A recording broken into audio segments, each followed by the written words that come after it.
All right, everyone. Welcome into the 11 Deep Dawgcast. Apologies for the late start. Uh, we were out somewhere. The game ended late, but here we are, raring to go. Let's go. Week 8? Yes, week 8. Let's go.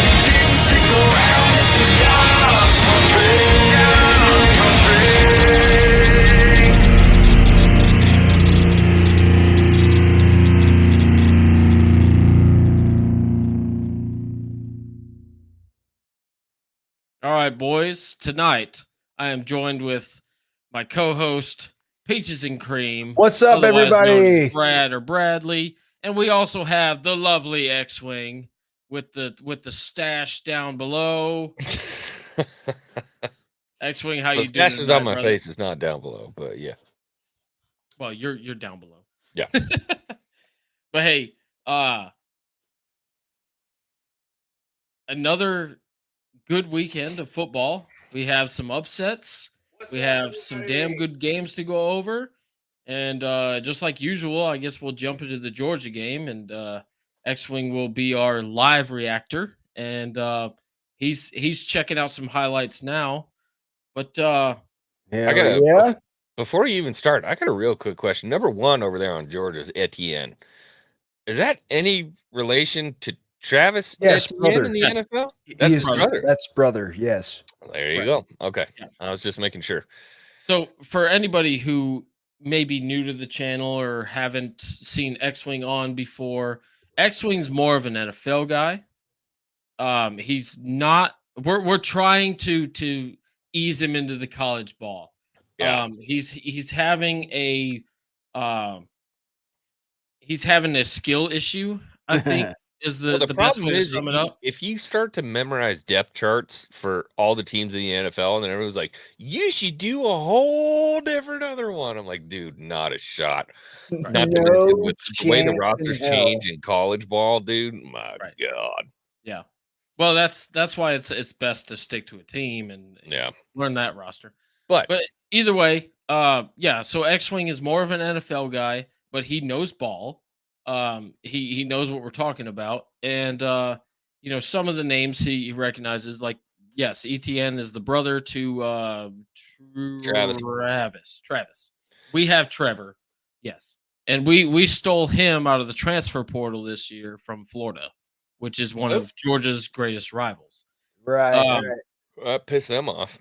Yeah, so that was a big win, and they're also like he was running like an early Frank Gore. In this, he was running hard-nosed football right off the bat. You guys were probably sweating your balls right off Jump Street when there was a massive interception. And by the way, what was that guy's? He was something senior, right? Well, are you talking about the first interception or the interception? Early on, you're like 7 minutes in. Well, we can't really blame Carson for that interception. That was a tipped ball.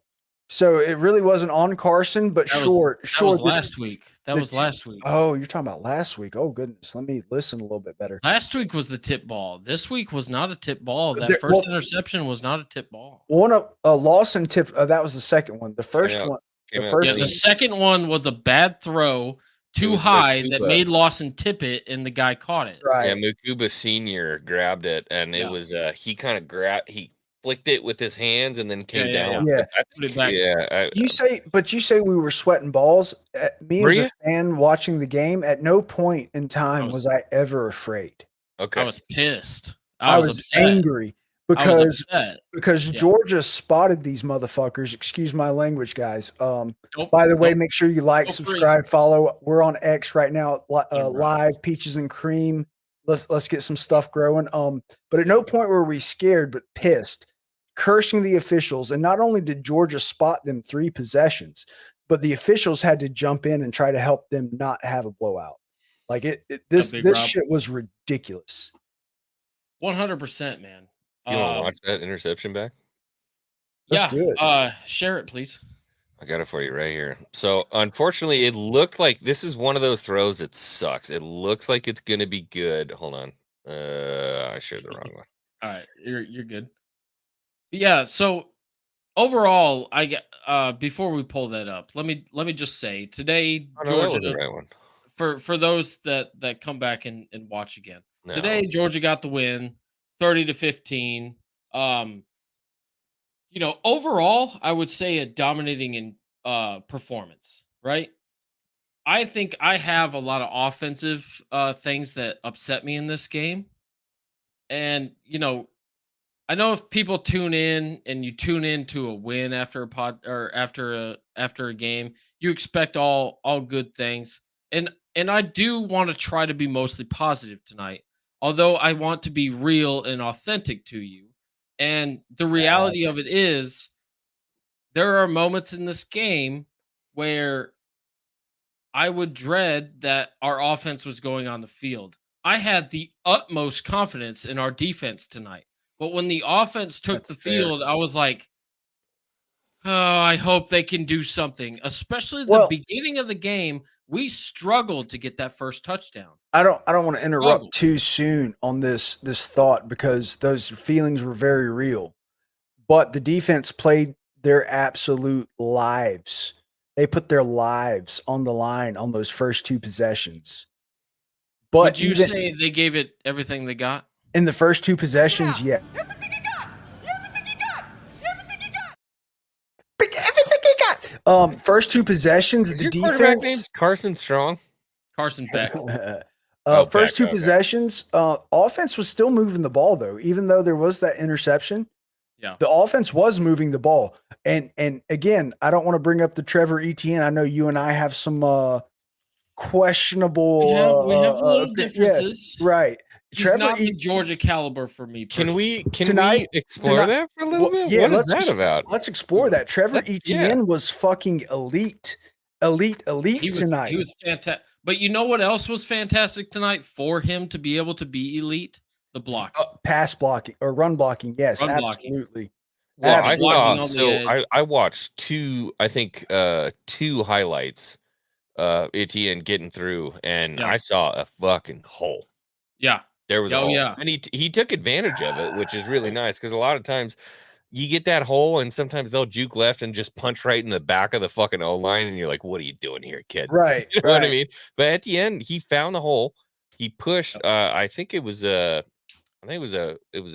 little hook. He came out off the right side and I think he rushed for like 16, 17 yards, which is obviously an absolutely beautiful push, but it looked to me in my eyes that he had vision downfield. Absolutely. And he was running like an NFL running back. He found the holes, even though they weren't where they were supposed to be. I concede at this point of the season that our offensive line is clicking and we got our center back, right? Our starting center back. And let's also commend Bobo's son that went in there to Drew Bobo, dude. He lights up the offense. Like he's had 4 straight games of just playing lights out. He's done a fantastic job, but getting our starter back was huge. I think it's an important conversation to have that there are a million great running backs anywhere at any given time. There's a whole bunch of dudes that can run real quick.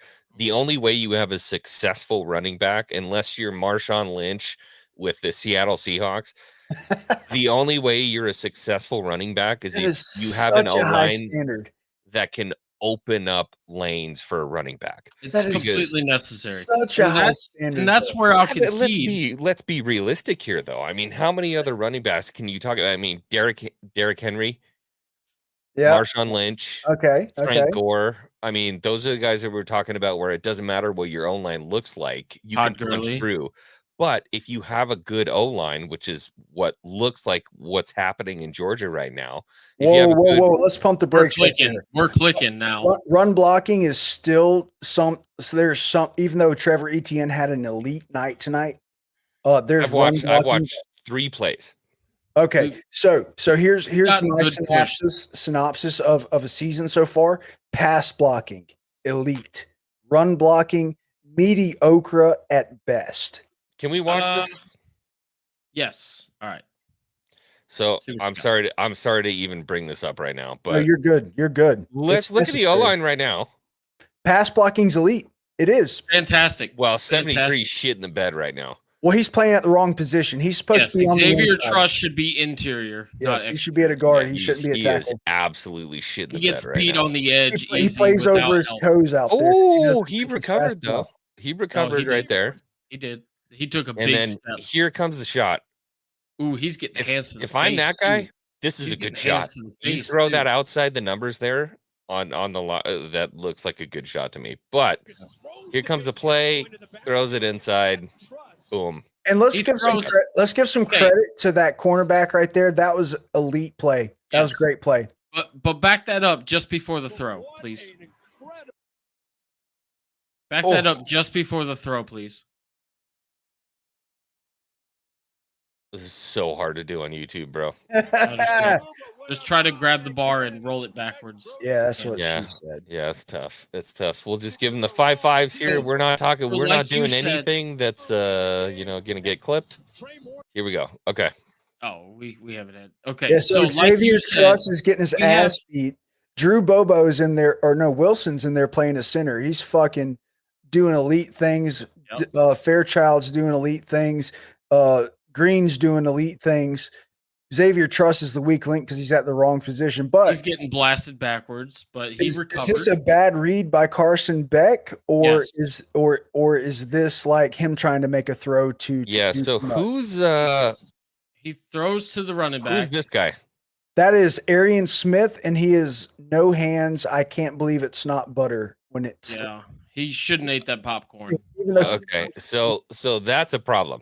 That's where you need your sure hand guy because he drops that right there on the 50-yard line. Our sure hand guy is now indefinitely suspended. Yeah. What did he do? Allegedly beat his wife on camera. Yeah, beat a woman actually. No, it was emotional abuse and then a bear hug is what the police report says. Boy, these college teams will do any. What do you think, Antonio? Good. If that's not the most Blue Mountain State shit I've ever heard in my entire life. Brethren, the University of Georgia is going through it right now when it comes to off the field culture. Going through it. Yeah. Rough. Yep. Okay. So that pass comes out. I don't think it was a that was a terrible throw. Look. That was a terrible throw. His check down would have been better to lead ETN. Boom. To lead ETN along the hash marks would have been much better. Instead, is that he throws ETN into right double there? coverage. Yeah, that's ETN. Yeah, right just there. rock that right over the logo. Throw it on the hash. That's your check down. Instead, he throws it into fucking double coverage again. And I don't know if he's trying to be a hero or look at that pinch. Look at he not only looks retarded, still that wide he open actually right is. But who right now? Who is he throwing to? He's throwing to Texas right now. He is not throwing to our man. That's tough. That's a tough shot, dude. That's a bad decision. What down? I think he's talking to somebody else. Also, look at how it goes through his hands. And he's somehow able to juggle that. This is like some good concentration. Really good concentration. Who was that? Who was that D-back from frickin' from Seattle that wound up playing with San Francisco after the end of it? Matt, give me a thumbs up if you're good to come in. All right. I'm gonna bring. Seems how we have a panel kind of going over this stuff. Okay, we'll just go ahead and bring in Matt Tween as well, our Matt resident Tennessee what's fan. up, brother? What's up, buddy? What's going on? Good to see you, dude. Oh hey, yeah. How's it going, X? You're muted. You're muted. You're muted. Shaw. Oh, congratulations on the win, Matt Tween. I'm stuck on Marshawn Lynch. Great for you to be here tonight. Having a little what the hell is the name of that guy? Somebody help me out here. Corner who played for Seattle, went to San Francisco. And then went to San Francisco. The last Super Bowl I watched was in 2017. Okay, the bottom line is this dude is well known fucking everywhere. I hated him to death, and now Robert Sherman. Richard Sherman. Richard Sherman. Sherman. Richard Sherman. Holy cow, that looked like an old Richard Sherman play. Is what I was trying to get after. No, that was a great play by the corner. The quarterback, did Carson Beck make a push throw, or did he assume that Arian Smith, who is notorious for dropping passes in his hands, did he assume he wouldn't catch the wide open touchdown? You know, does that make sense? Did I fuck that up? Okay, here we go. Ooh. Beck and number 7 from Texas were having a pitch and catch session in the first quarter. Absolutely. I mean, every time he turned around, the dude was there. You know, and I want to continue like shitting on Georgia's offense because it is well deserved, even though they did put up 30 points. Absolutely right. But I don't want to arc the show this way right now, but we will get to the officiating in this game. Yes, we will. Because it was absolutely fucking atrocious. It was they almost had a lynching on the field. Yeah. And Texas was pissed. Yeah. And for what? For fucking what? Anyway, we'll get to that later. Can I show one more highlight before we get into this? Absolutely. You're gonna love this one, dog. Yes. You're gonna love Etienne coming through the line on this one. Just before you do that, let me say hi to chat and give my thanks. We had Dave in here. Thank you, sir. We had Big Rob was up in here as well. Didn't even have chat open. What's Love up, you, Big Rob? What's up, Oh, Big Rob. We got old Meme Dog. She's up in here. Who's old Mamie Dog? Is that your mom or your wife? That is my mom. We got Blake Newman up in here. What's up, buddy? One of our good friends from Row 60 community. That is my Blake mom. Newman. Heck yeah, buddy. Oh man, you've been chatting lately. Yeah. So he was trying to help you out, Sherman. Oh yeah, thank you. Yeah, Richard Sherman. Yep. Yeah, Sorry I hated that. him. I did not have it scrolled. Seahawks. God, I hated him. And Twitter, I'm sorry, guys. I can't read your chat. My computer is dumb or it's operator error. I'm going to blame the computer, though. So, love you guys. Thanks for being here. Twitter, be sure to migrate. If you want to comment and join the show, I will come over to YouTube. Come over to YouTube. Hit that subscribe. Hit that like. Anyway, X-Wing, what do you got? Let's see what you got here. So let's watch this real quick. Yeah. This is great. I really like this play. This is so as a San Francisco fan, this is hard-nosed football, and it is beautiful. Just watch this. It's Georgia's identity, or what we want to be. Look at that. Look at that right there. That's a crease. Look at that hole. Look at Wilson opening up that hole. He is a yard and a half past the line of scrimmage. Where's my yellow crayon? Let me yellow crayon this real quick, and then just also can we call hands to the face there against the center? Like holy shit, dude, he's getting choked. Well, Texas didn't get a single holding call all night, and their right tackle was holding number 11. Oh my God. Jalen Walker all night, and not a singular holding call was called. Real quick, just overall penalties. We were 7 for 78 yards, and they were 8 for 40. So and was this really quick? I want to go back just a second. Was this PA? Was it PA? Is this PA? Which one? I wasn't even PA, dude. So there's boom. Oh my God, dude. Yes, sir. Look at the elite quickness too. This dude is elite. He is all year this year. He's been making dudes miss negative 2 yards and turning it into something. They punked the shit out of these guys on that play. This is absolutely perfect. Way to pick up that linebacker. Nice. 2nd and 3. rolls through, and then look at the legs on this boy, dude. The acceleration. I guarantee. And then he lowers the 22 mile an hour. I love lowering the shoulder. Let's get some contact. I love that. I love that. This is just classic running back. Running back. So I'm loving what I'm seeing from them on that. I'm gonna have to look at the pass game. This is the first game we've seen it like this. It's been mediocre. Yeah. It's been 130 yards a game. Just keep the chains moving. It's been in the we want it. It's been enough to keep it going, but it's not been like eye dropping at all. X-Wing, to explain, Georgia's identity is play outstanding defense and run the damn ball and control the pace and the tempo of the game. And for this year, up until this point, we have not been able to establish any sort of dominance on the ground. What's the height and weight on Etienne? Etienne, he is 5'11", 195. He might be playing 200. He's a Frank Gore type. Yeah. He's thick and quick. Etienne is 5'9", tanky boy, 205. Yeah, he is 5'9", 205. I thought he was 11. Oh, he's a little short bastard.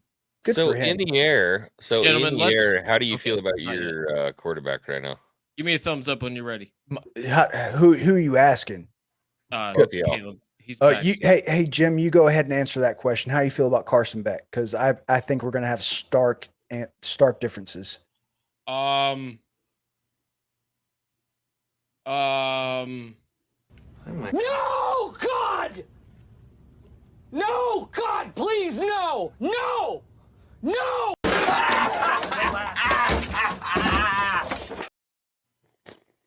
That's my answer. All right, so my answer, cheers to Carson Beck, who has led this team through all of its faults to victories, and they've been convincing while simultaneously. Oh, don't ladies and gentlemen, we got him. Leads against both LSU. Don't mute me. That's fucking Caleb. That's Caleb doing shit behind the stage. Stop it. This dude has not only led the offense and the team to victories besides one, but he is spotting the other team possessions by at least 2 per game to try to keep them in the game. How many years has he been in on this offense now? This was start number 19 for him. Yes. So this is his second year starting. He's been in college for 19 years. No, start number 19. Okay. Start number 19. Okay. So is he's like he's a senior now. He's a true senior, yes. True senior. Okay. Yeah. Okay. Caleb, restart it. Do what you're gonna do. Here's the problem that I have, and right after I can only speak from the outside. Okay, peaches and cream.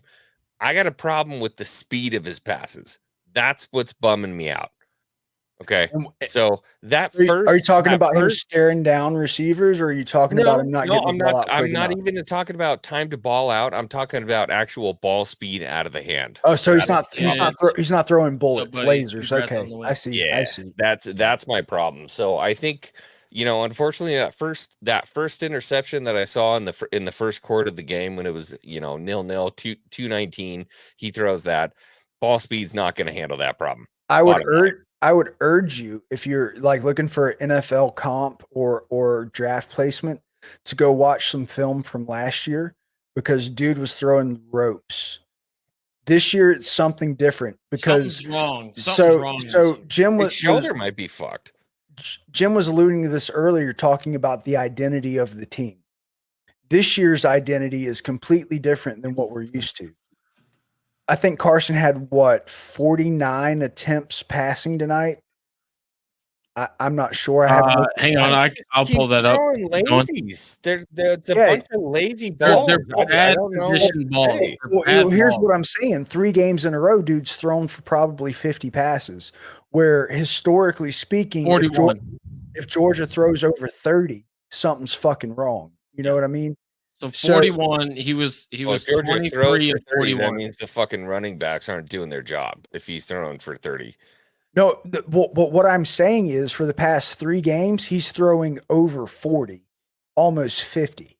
Yeah. 50 reps. he's throwing 50 times. How many completions he gets? I think he had shit completions tonight and shit yards.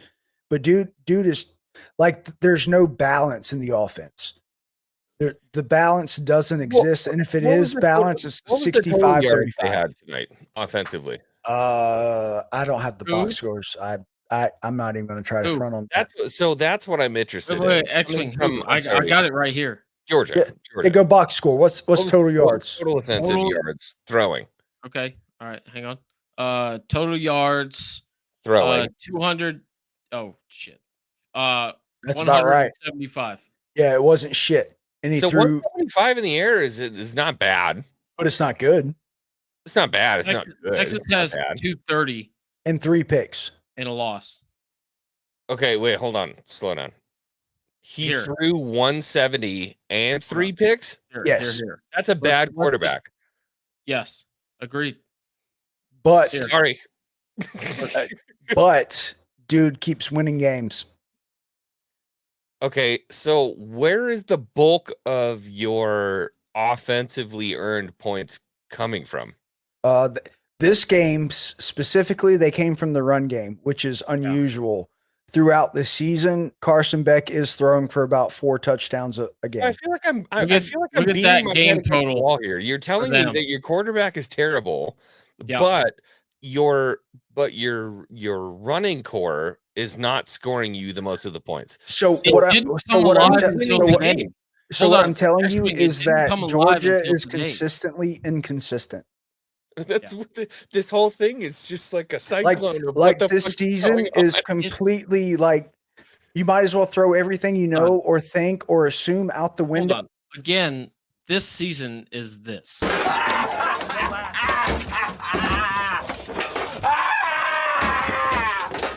Where are you? I'm in a glass case of emotion. I really am trying to figure it out because I'm like, okay, so who's scoring your points? And you're like, well, we don't really know. I'm like, all right, so you're getting it in the air, and you're like, we don't really like our quarterback. No, he doesn't score points. I like Carson Beck.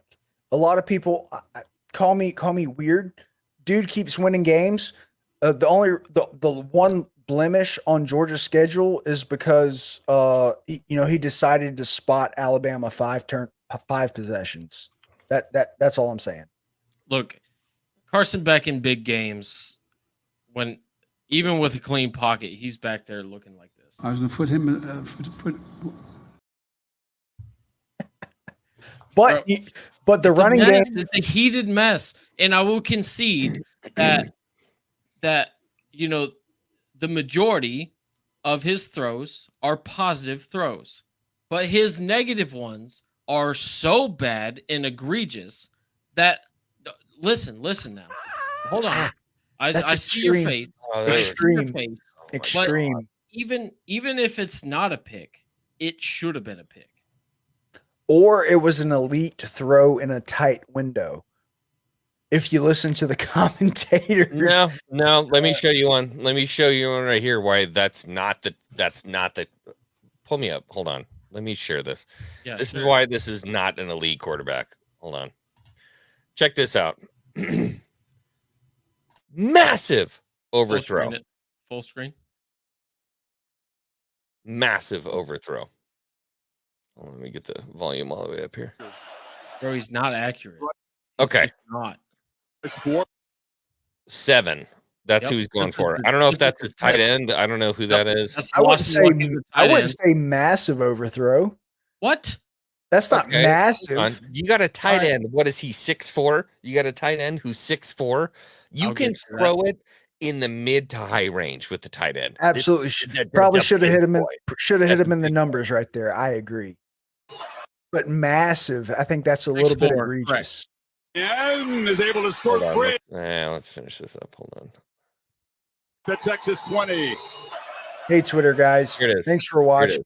Right here. Leave your comments, hit some hearts. So you're 3rd and 8. You got to get this one. You got to hit them in the numbers. I agree. You got to get this one. See if Texas brings pressure. But look at what happens here. Okay, so he's looking everybody crossing. They're playing man. Everyone is covered up. 7 is wide open. You know what? I'm with you, Peaches. Numbers. Hit him in the number. Hit him in the number. Where did this ball go? Fingertips. But fingertips. Where I'm countering at is not that it was a bad throw, but you said massive. That is not a massive miss. Hold on, let me go. It's not fair to compare. It's not fair to compare people to Brock Bowers. Okay, no, it's just not fair. On Lawson at all. That's not on Lawson at all. That's on Bet. No, that is on Lawson. If it hits a receiver's hands at this level, hands is not the same as fingertips. That was so fucking high.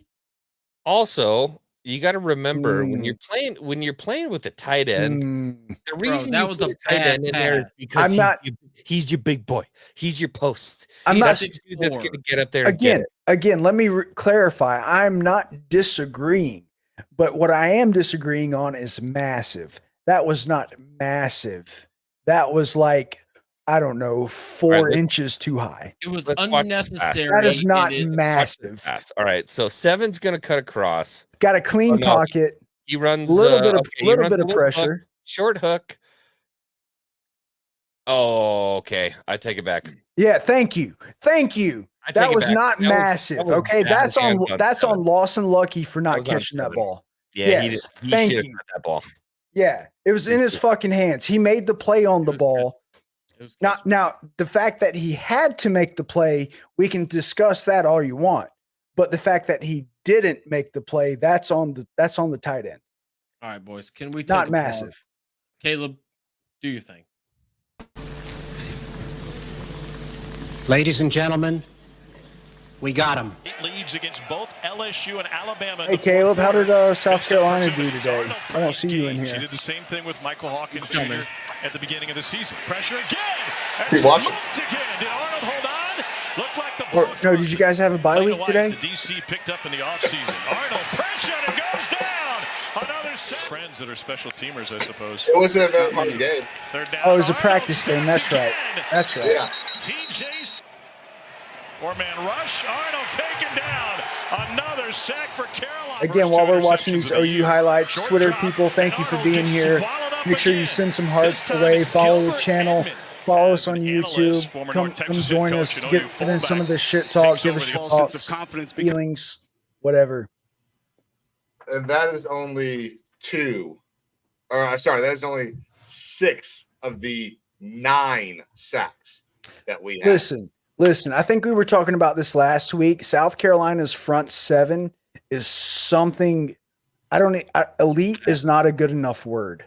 One thing I really want to thank. I want to thank the stat people at the University of South Carolina who made it I know, right? Who made it possible for me to be able to share this.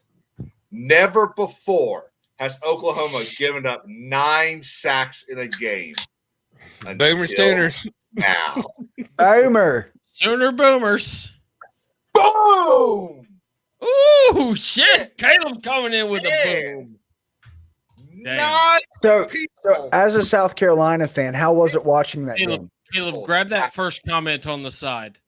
Grab that first comment on the side. Full screen that thing. Full screen that thing. Lovely. Steven Garcia. Look at that. Yeah. James, what's the name of your team again? The South Carolina Gamecocks. Hey, go Cox, cockadoodle doo, you know. Right. You can't say Gamecocks without gay cock. So there you go. I mean, hey, Caleb made a gay joke on Discord.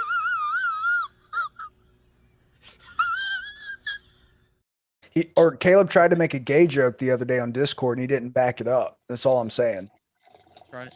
I think he did back it up. I did make a joke about that, didn't I? He backed it right onto that thing. No. Homo.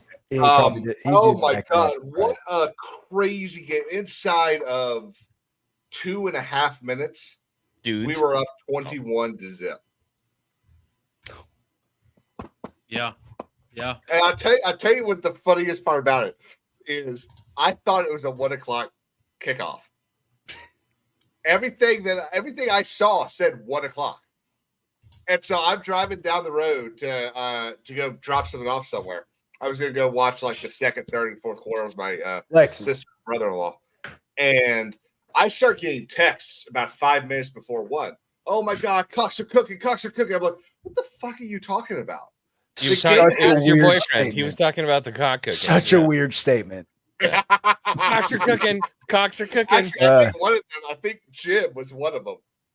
Hey, I texted you this morning. I said, "Oh man, how about them cocks today?" Bro, cock are playing. Dude, guys talking about cocks on a Saturday is just a really weird thing that I'm not really ready to talk about. It's like not gay if you got a cup full of booze. That's it.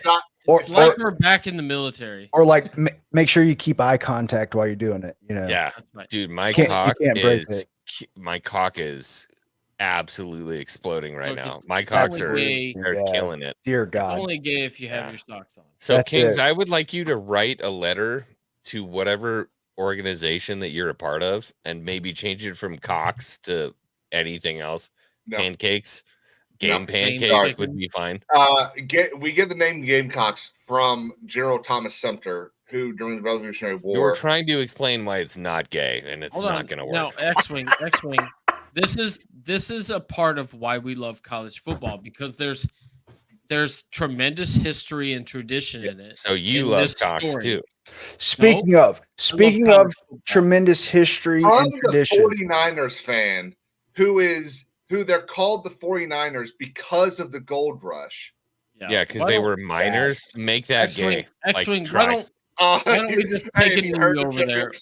X-Wing, why don't we just take a knee over there and let Caleb explain the cocks thing? Did you just say let him explode his cocks? Yeah. He said take a knee and let him explode his cock. I'm not going to take a knee. I'll stand up. All right. Anyway, but while we're taking a little minute pause, I want to take a second and say thank you to my host tonight, who had to listen to me absolutely yell at inanimate objects on the television. And then I also stole a koozie. So I want to say thank you, and I will return your koozie soon. Cheers. Don't take it. I mean, don't return it. He's probably I have to. It's the right thing to do. So I'm going to do it. That's the Georgia way. I'll tell you what. That's a really nice way to think about it being the Georgia way, because you got some football players that don't know how to slow down in Cook County. So I've got to go fuck yourself, San Diego. I've got another highlight if you want to pull it up. Oh, yes. God, more highlights. But before we do that, Caleb, please explain to him the tradition of the cock. Yeah, so Gamecock is Thomas Sumter was a Revolutionary War general who it was called the fight. He was called the Fighting Gamecock, and that is where we took the name Gamecock from. So what I think actually happened is his soldiers were like, "That guy's a fucking cock," and he's like, "Yeah, my soldiers called me the Gamecock." Cock. Yeah. Fucking Gamecock, bro. That is the most standard. Did you hear that shit he was talking about? This dude wanted us to stand here for 47 hours and not do anything about anything. We don't know shit about fuck right now. What a Gamecock. That is the most standard lieutenant description of what his soldiers called him or Marines called him. Yeah, he's like, no, I'm a fucking Gamecock. Hey, Jim, I got one more thing. Okay. One more thing. All right. I've never heard of butter. We are Oklahoma, and we are not playing like, looking like, acting like Oklahoma. We are Oklahoma. Hey, so I try not to apply the transitive property to college football about who's played who, and nobody ain't played nobody. We're not about trans around here. But I was watching South Carolina absolutely eat Oklahoma's fucking taint today, and I was like, "Damn, that's like for Texas is." I thought you were going to say lunch. I just want to say that. I thought you were going to say lunch. You like how I did the misdirection right there? It's really good. Taint. Yeah, it's good. Damn. And Oklahoma's probably, they would argue as Texas fans, the second UT, that Oklahoma is their best win and their biggest rival. And their little win last week didn't look as good today by any stretch of the imagination. That's no slight to South Carolina, by the way, because I've been preaching South Carolina's defensive front is like again, elite is not a good enough word. It's they are. South Carolina had better be ready to pony down some NIL for those guys. Absolutely. Otherwise, they will leave. 100%. Can I say just for a second here? Today's oh my God, pull the fucking highlight up. Is 13th Colony rye. Dear God. I wanted to pull this highlight up because it's not necessarily a highlight. When I'm looking at a football team and what they do and how they act and shit like that, this is not necessarily like a gangbuster play. It's not 65 yards down. What are you trying to highlight? What are you trying to highlight? Watch this. Done very often this season. Okay. So lined up, 3 out. Pump fakes, and then just immediately goes to his assignment. Maybe this was actually a fuck up by Texas more than anything. And a long look at that. Where's the fuck up though? Is it a DB or is it a linebacker? Like, where's the fuck up? Did number 4 fuck up or did number 0 fuck up? It would have been 4. It would have. I'm confusion. No, it's. I put him in conflict. 4 didn't release 5, actually. I think 4 didn't release. So let's look. Well, 4 either had to cover 11 or 7. They're playing zone coverage right now. Right, they're playing a cover Tampa. They're playing a Tampa 2. Can I say for you Bobo haters, pay attention here. Thank you, Jim. I'm proud of you. I am proud of you right now. Bobo. The Bobo hate is just obnoxious. It's unnecessary. It's the laziest take as a Georgia fan. Can anyone look at where the fuck number 4 is right now? Jim, where is he at? Yeah, he's on the 4's on the 40 hash. 4's on the 40 hash. That's right. 43. He needs to be there. He's safety. He's safety. Okay. Yep. Supposed to take 11. Where does that fucking ball land? He's supposed to take right 11. On the fucking 40s. He should have been there. He should have fucking been there. So it is a fuck up, but beyond that, it was also. No. They put him in conflict right there. Yeah, so 4 was supposed to take 11, and 0 was supposed to take 7. Yeah, he was. There's supposed to be a switch right there. What are these fucking guys doing? so fucking beautiful play. It was a well-placed pass right on the fucking side of it. So again, what I'm trying to say, since I don't know this offense, I don't know any of these people. I don't know the defense for, Texas. I don't know anything like that. The reason I pulled that up as a highlight is because it just looked like a good football play. It just looked like a good play. It was a well-passed play. It was a well-drawn-out play. He got the guy who was open. He was going through his reads. I would like to say he went through his reads, but he went to the fucking first guy and threw. I don't remember down and distance right there, but if I recall, I got super excited right there because Georgia for the first quarter and a half lived in 3rd and long. And that was one of the first plays where they did not do 3rd and long. So that's where it started. I remember what that was. Actually. Can I also say it was 1st and 10? Can I also say today, Georgia held Texas. Speaking of defense, Jim, I want you to eat some crow about Dalen Everett. Hey, Jim. Are we talking about defense? Of crow? Are we talking about that didn't come out great. Yeah. I guess let me point this out. Let me point this out today. Our defense was fantastic, and we stood them up. They were 2 for 14 on 3rd downs, and 2 of those were in garbage time. Happened extremely late in the 4th quarter. Yeah, garbage time. And I wonder what our total 4th down efficiency is. We were 1 of 2, but I feel like we've only not had 1 4th down conversion all year. Please, Caleb. So I made a joke earlier today asking who was ready for the they shouldn't be head coaches bowl game. The Kentucky-Florida game. Yeah. Oh, did Florida blow them out? 48-20. So I didn't watch a lot of football today. Only got to watch 2 of the games. Only got to watch Tennessee, Alabama, and Georgia, Texas. And I've just been trying to score watch. So Arkansas got blown out, which is totally against what I thought would happen. And Florida, were they in Kentucky or were they at the Swamp? Swamp. Swamp, yeah. Like, Matt, wow. What did you watch the Florida game at all or monitor it? No. Nope. What are your overall thoughts though about it? I was surprised with Kentucky should have handled them on defense, but I just heard a commentary tonight on the way home that that Lagway kid was looking pretty sharp tonight. So they've done something to get him going. Get him some protection at least. Out. Yeah. So Florida is 4-3 now. They've got, I'm trying to see.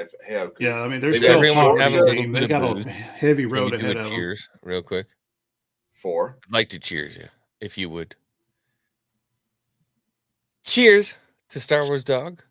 To King's Advisors. I'm missing that. To Peaches and Cream.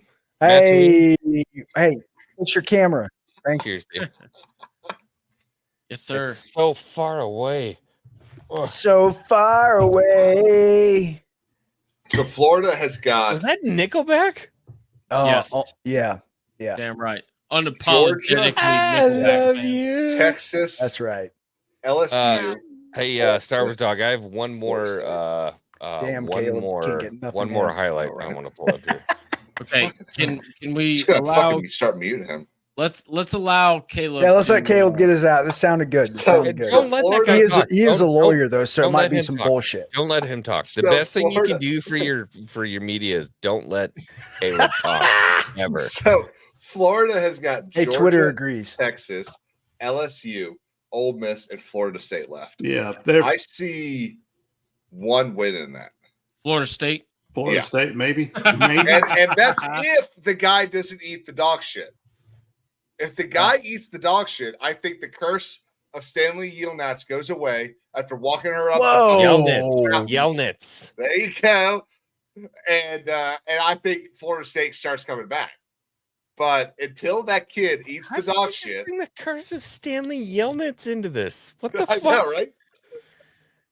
Dig it out. Until that guy eats the dog shit, there's nothing Florida State can do. That's all he's going to do. Give me an onion. So what are the coaches that shouldn't be coaching anymore? I want to hear your take on that. They were Mark Stoops and Billy Napier. They shouldn't be. No, brother. Mark Stoops? No Norvell. I'm talking about those two. So I was calling the Kentucky Florida game the bowl game for a coach that shouldn't be coaching. Oh, I see what you did there. Yeah, good. I'm sorry. That's my fault. It was clever. It was clever. Yeah. Dumb. Right here. But so the only reason Mark Stoops is still at Kentucky is because Mark Stoops starts the last 6 seasons, 4-2, 5-1. He gets 9 wins a season. Yeah. And then basketball shows up and they forget about football. And then he loses the last 3 or 4 games of the season. Could the same thing be said about Mac Brown, though? At UNC, most likely, yeah. That's why I won't be surprised if he retires this year. Since we're talking about coaches and pitiful performances, I didn't mean to do that alliteration. Red intervals? Yeah, no, not yet. We're not there yet. Mattuine, how are you feeling about Heupel these days? I'm fine. I'm fine with Heupel. I like to see that offensive line get a little more development. That left tackle, like I was saying earlier, I watched a little bit of film over the week, and I was giving praises to the line. No, it's not that bad. No, that left tackle, oh my God. It's more than just Lance Hurd. Is there injury? Is there injury or something they're combating there? No, everybody's healthy on the line for this time of year. If you go back, I found this guy last week. There's a guy on YouTube called That Film Guide. Go check him out. He does a great breakdown of the Florida-Tennessee game on the offensive line and where he just tears into the line person by person, assignment by assignment. Lance Hurd's the primary one, though, the left tackle. Sure. Ridiculous. But everybody except for the center, I would say our center is probably the most solid guy on the line. Hey, that right guard looks pretty good too. I mean, he's no Amarius Mims or Tate Ratledge, but dude looks good. Looks solid. Yeah. Yeah. So I mean, but back to your question about Heupel, I think Heupel's fine. He's showing some maturity and leaning on the defense, playing some clock management, being patient with Nico, not yanking him and putting another guy in there. I think he's doing fine. He's safe for now. Nobody's crying, only the idiot. Yeah. Look, I mean, you go a decade and a half without hitting 8 wins, and he gets you a 10-win season. Supposed to have been in the playoffs until a certain South Carolina team showed up. Yeah, nobody had. Look, he's undefeated against Bama and Florida. Yeah, at home. That Alabama win has saved him. Probably he some heartache at least. Yeah. Well, Heupel, what's his worst season? Has he even had less than 9 wins? Nope, I don't. Yeah. Maybe the very first year, but I think they might have gone 9-3 then. Like it's not anything crazy, but like you were saying last week, he would like to score 17 points. It seemed like first 1 to 20 tonight won the game for sure. Yep. And like that's just in today's college football. That's just not. I don't want to use the word acceptable, but it's just not kosher. Maybe is a better word to use. Like what's going on here? Because the defense wasn't like. Tennessee's defense looked really good against Alabama. They were getting after Milroe. They were clamping down, strapping up those receivers. But the defense wasn't like going crazy on both sides, if that makes sense, or at least from my observation. It was 2 different games. The first half, and by the way, this is the 3rd game in a row where we have not scored in the first half. That's very alarming. Now, as a Georgia fan, I can relate. Yeah. Too soon. But you guys have right now. You guys have a more competent offense. So I don't know about more competent. Heupel's first year, they went 7-6 and lost the Music City Bowl. Okay. Yeah. Who did we lose to? Indiana, maybe Purdue. It was. Oh shit! That tells me the Music City Bowl. But again, let's acknowledge Tennessee got a win over Big Bad Alabama. You gonna pull up this fucking highlight or what? I think I said you only watch one game. Again, this is not taking away from South Carolina or Tennessee. But 3 weeks ago, I was talking about how Alabama shouldn't even be close to the top 10, or they should be towards the bottom of it. Yeah, and they're just not a good team. Like they have a super explosive offense. They're going to get a wide receiver. They are going to get 3 first downs and stall out, or they're going to score points. Also, there's no sustaining of drives. There's no clock management. There's nothing of that. It's 3 first downs in a stall or explosive touchdown. And then on defense, all they can do is play a man. They can put a coverage shell pre-snap. They can put a coverage shell pre-snap of showing like cover 4, cover 2, cover 1, but then they're going straight into cover 1 man. They might sprinkle in a little bit of cover 4 if they get into a 3rd and medium. Like it's not competent football. Right. Okay, X-Wing, it's up. Yep. So I want to look at this real quick. Texas is in a sack. Texas is in an absolute dire need for something right here. Is this the pass interference that didn't exist? So 56 shits the bed. 32 over here just absolutely does what needs to be done. I need to eat a little bit of crow. I talk shit about Chaz Chambliss all the time. Walker, Mikel Williams, Ingram, Dawkins. Now, see, that looked like Lance Hurd. Look at that stutter step that just confuses the shit out of that guy. I mean, he kills him off the line. Hey, but if you listen to the media, Texas's offensive line is the best in the country. Chaz Chambliss. There you go. So, Peaches, I'll say about that is one play. Everyone gets beat once. Sure. Now, I did not watch the game. Obviously, you win by 3 possessions. Which there were 15 is. then you're not the best offense. I kind of hinted at this earlier. We're going to get into this at some point, and I can't fucking wait for it. Mm-hmm. But the officiating in this game was absolutely fucking atrocious. Okay, so did you? I have a question. I did not watch this game. Did you watch the LSU South Carolina game? No, I was. Oh yes, no, that was okay. even. Which was worse? This one, and I'm trying to. I am trying to take my bias out of it. Oh, okay, Jim. What do you think? Huh? I haven't fucking paying attention. Jim, what worse officiating? This y'all's game tonight or South Carolina LSU? South Carolina LSU was bad. Okay. So I can agree to a point because the officials took the game into their hands. LSU, South Carolina. So, the officials decided the game in that game. I heard they tried. There's a play here to do that. Yeah, there's a play in this game that I heard that it's just all over Twitter. I want to look at that. It is so bad. If there is so many holding calls that weren't called. Mm-hmm. Two here's the thing. Targeting calls targeting's not even a fucking factor.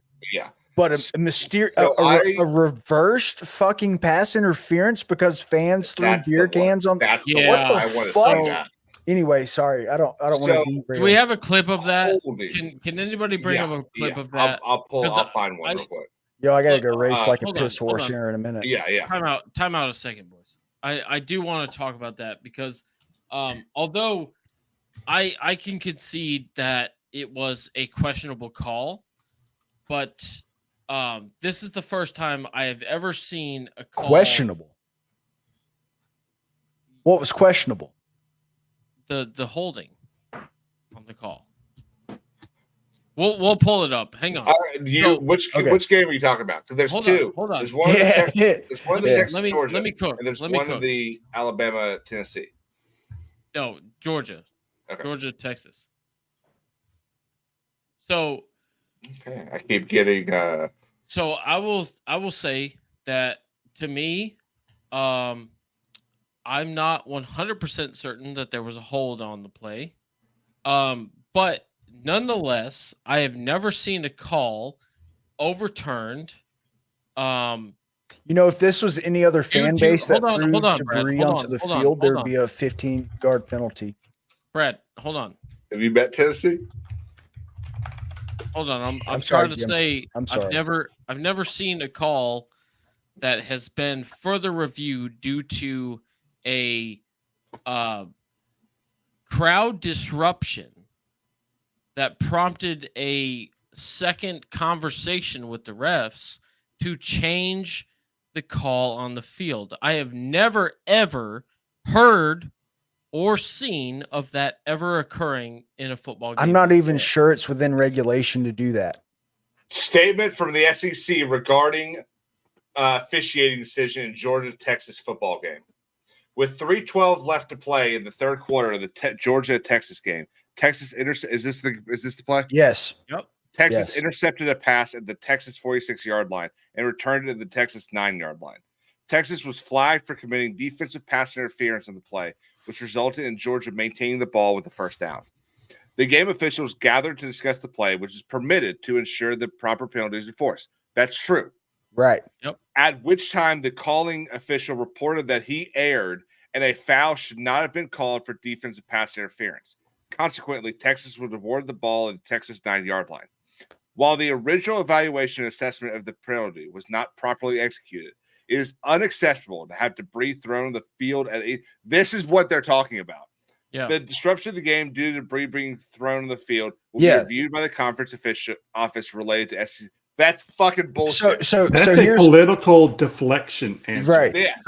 So it's gaslighting. I say, hold up, wait a minute, something ain't right. So what actually happened is they overturned it and called pass interference immediately. Georgia lined up and was trying to snap the ball. And then the fans started throwing debris onto the field. And that's when they gathered to overturn the call. They had made They gathered and said, you want to get out of here field. alive? And this, I want to get out of here and live another day. But, and they not four plays before that. Not four plays before. Okay, go ahead. They had called The official call on the field was defensive holding and Georgia ball. Oh, yeah. Was the official call on the field. We lined up to snap the ball. Fans started throwing shit. They delayed the game to clear the debris.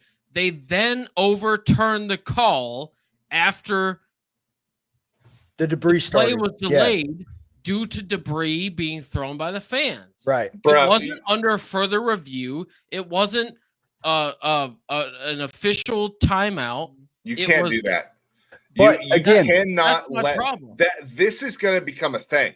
But then again, not four plays before Georgia was called for defensive pass interference in the end zone where the receiver pushed off of KJ Bolden and had offensive pass interference.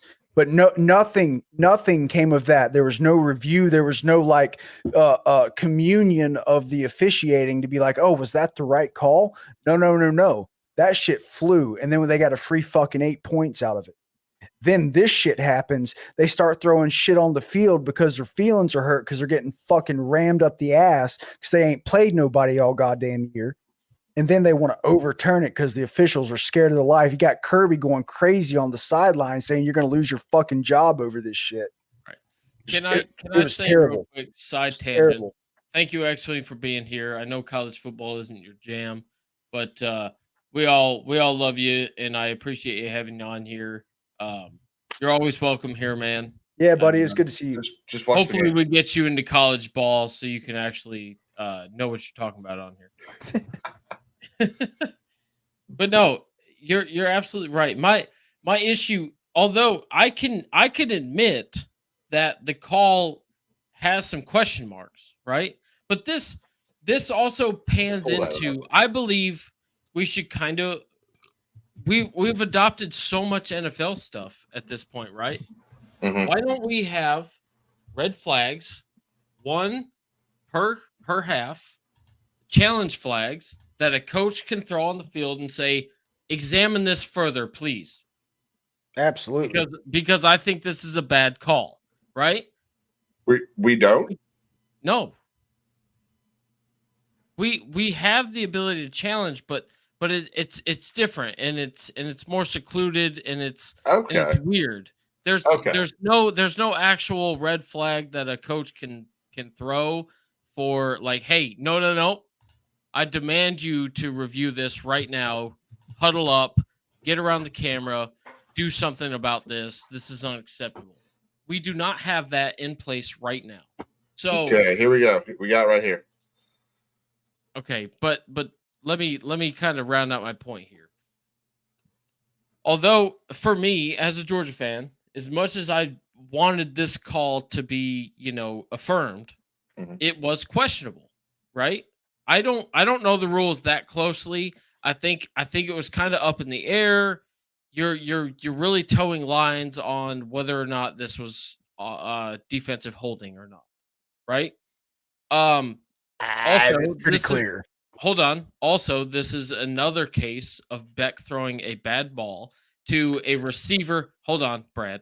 To a receiver. Ready to go. To a receiver that wasn't even remotely fucking ready for the pass to come to him. So that was a dumbass move to throw him the ball. He didn't even make contact or break from his contact to catch the ball. The ball was already in the air before he even touched the man. That was a bad choice by Beck. Well, let's watch the replay because I got two instances of this. Last week when he threw the pick in the end zone against Mississippi State, clear defensive pass interference. That's why he threw the ball. He even said that in his post-game press conference that it was clear defensive holding. Officials didn't call it. So whatever. That's why he threw the ball, is to draw attention to it. But the officials didn't call it. Same thing tonight. This is clear. Sure. Clear. So they've been hand fighting. They hadn't been calling shit all night, really, pass interference wise, holding wise. They hadn't really been calling it. But this is clear and obvious, tugging on the jersey. That's why he throws the ball to draw attention to it. I would say that this is a game where I think you need to let them play. Let them play. Yeah. Right. Yeah. Okay, let me play this. Hold on. So Caleb, play it. Matt, I want your opinion first, please. Yeah, because I want to see a good look at this. I was on the road when this happened. All right, we are on 0.75. All right.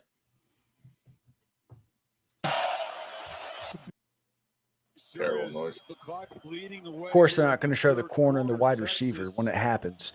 Very, very eager. Well, we don't know yet. Football back, bringing some pressure against back who Sure. stands and delivers on the sideline. It's intercepted. You don't see it. You don't see it until the replay. You're going to have to Yeah. find the replay.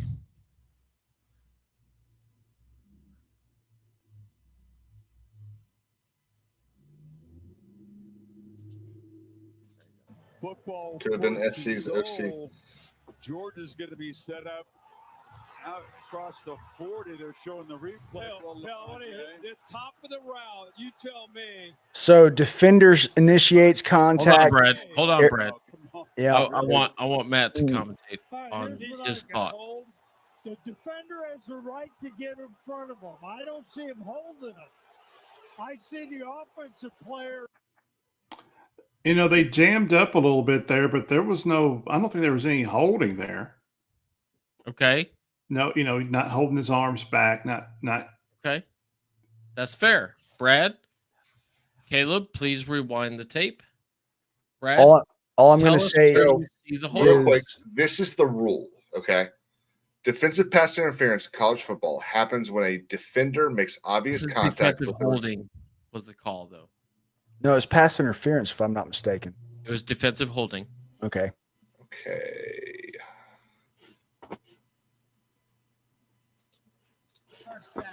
So instead of Texas football first and goal, Georgia's going to be set up out across the 40. They're showing the replay.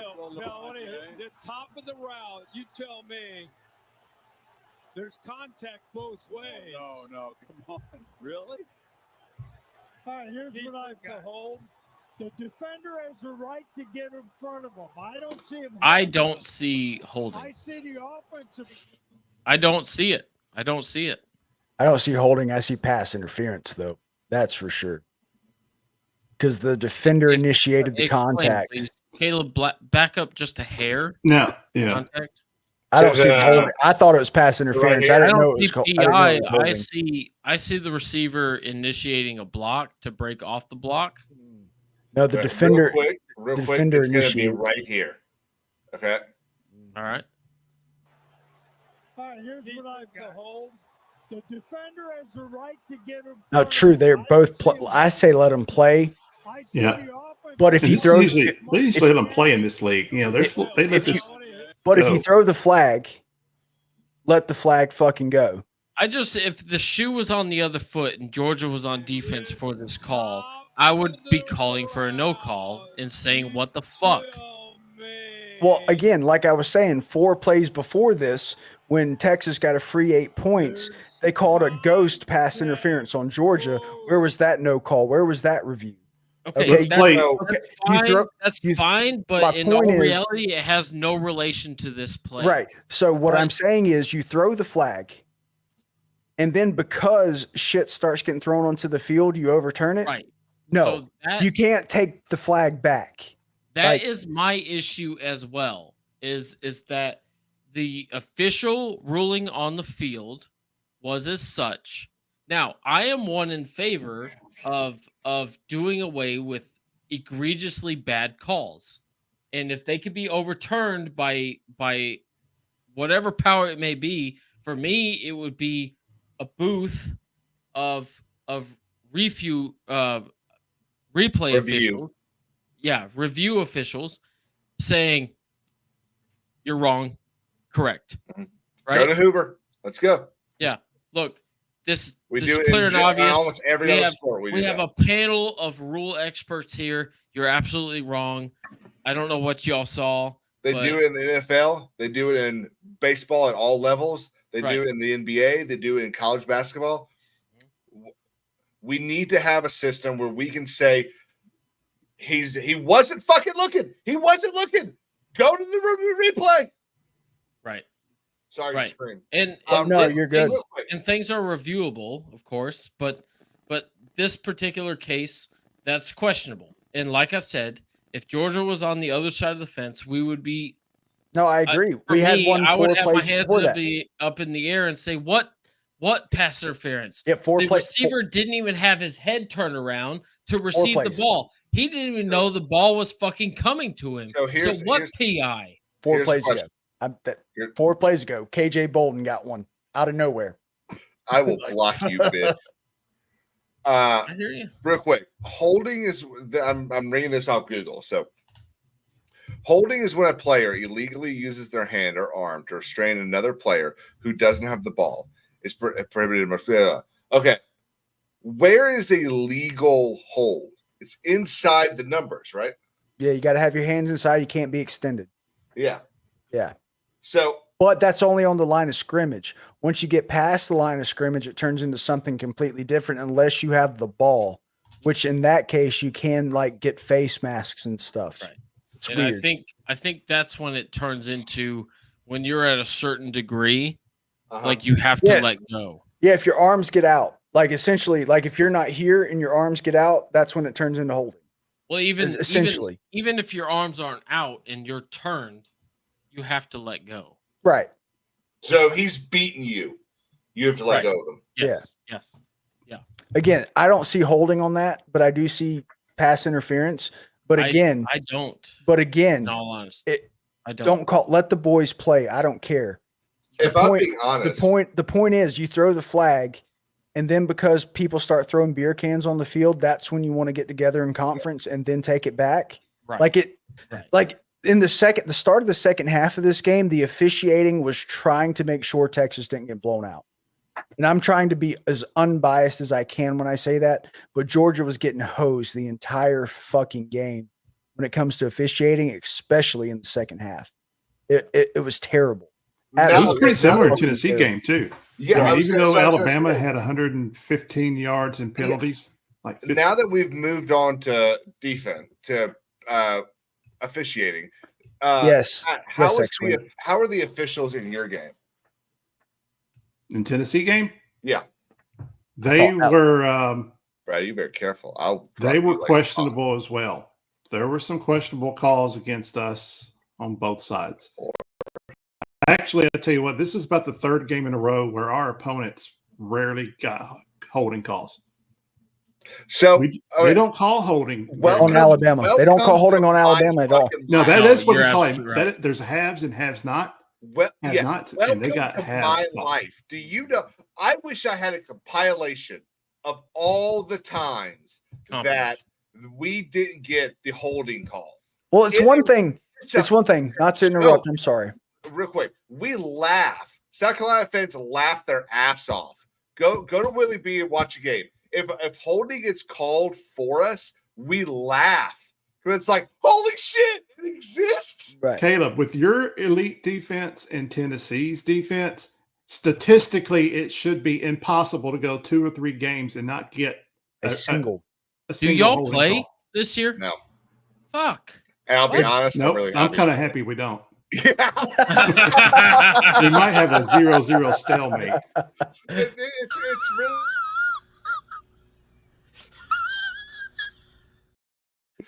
It would really come down to the kicker, and right now, I mean, look, South Carolina has been spoiled for the last 15 years with kickers. So, but there's a show that I listen to every week out of Knoxville, and there's a guy. This happens a lot in basketball. There's a fan that calls in the show. They call him Refalytics Judd, and this guy follows the basketball officiating crews in the SEC, and he can tell you who's more notable for calling. Fouls, who's got the whistle, who swallows the whistle, who doesn't. And I want to see these officiating crews track record and see how inconsistent it is in other games. So we got to get the alt 22. We got to get the overhead. That did the South Carolina LSU game.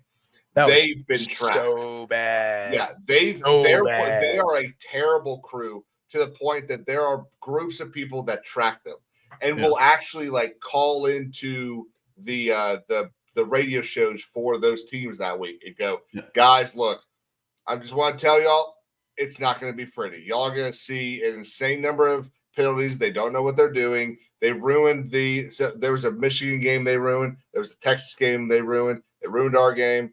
They like to think that they are why people are there to watch.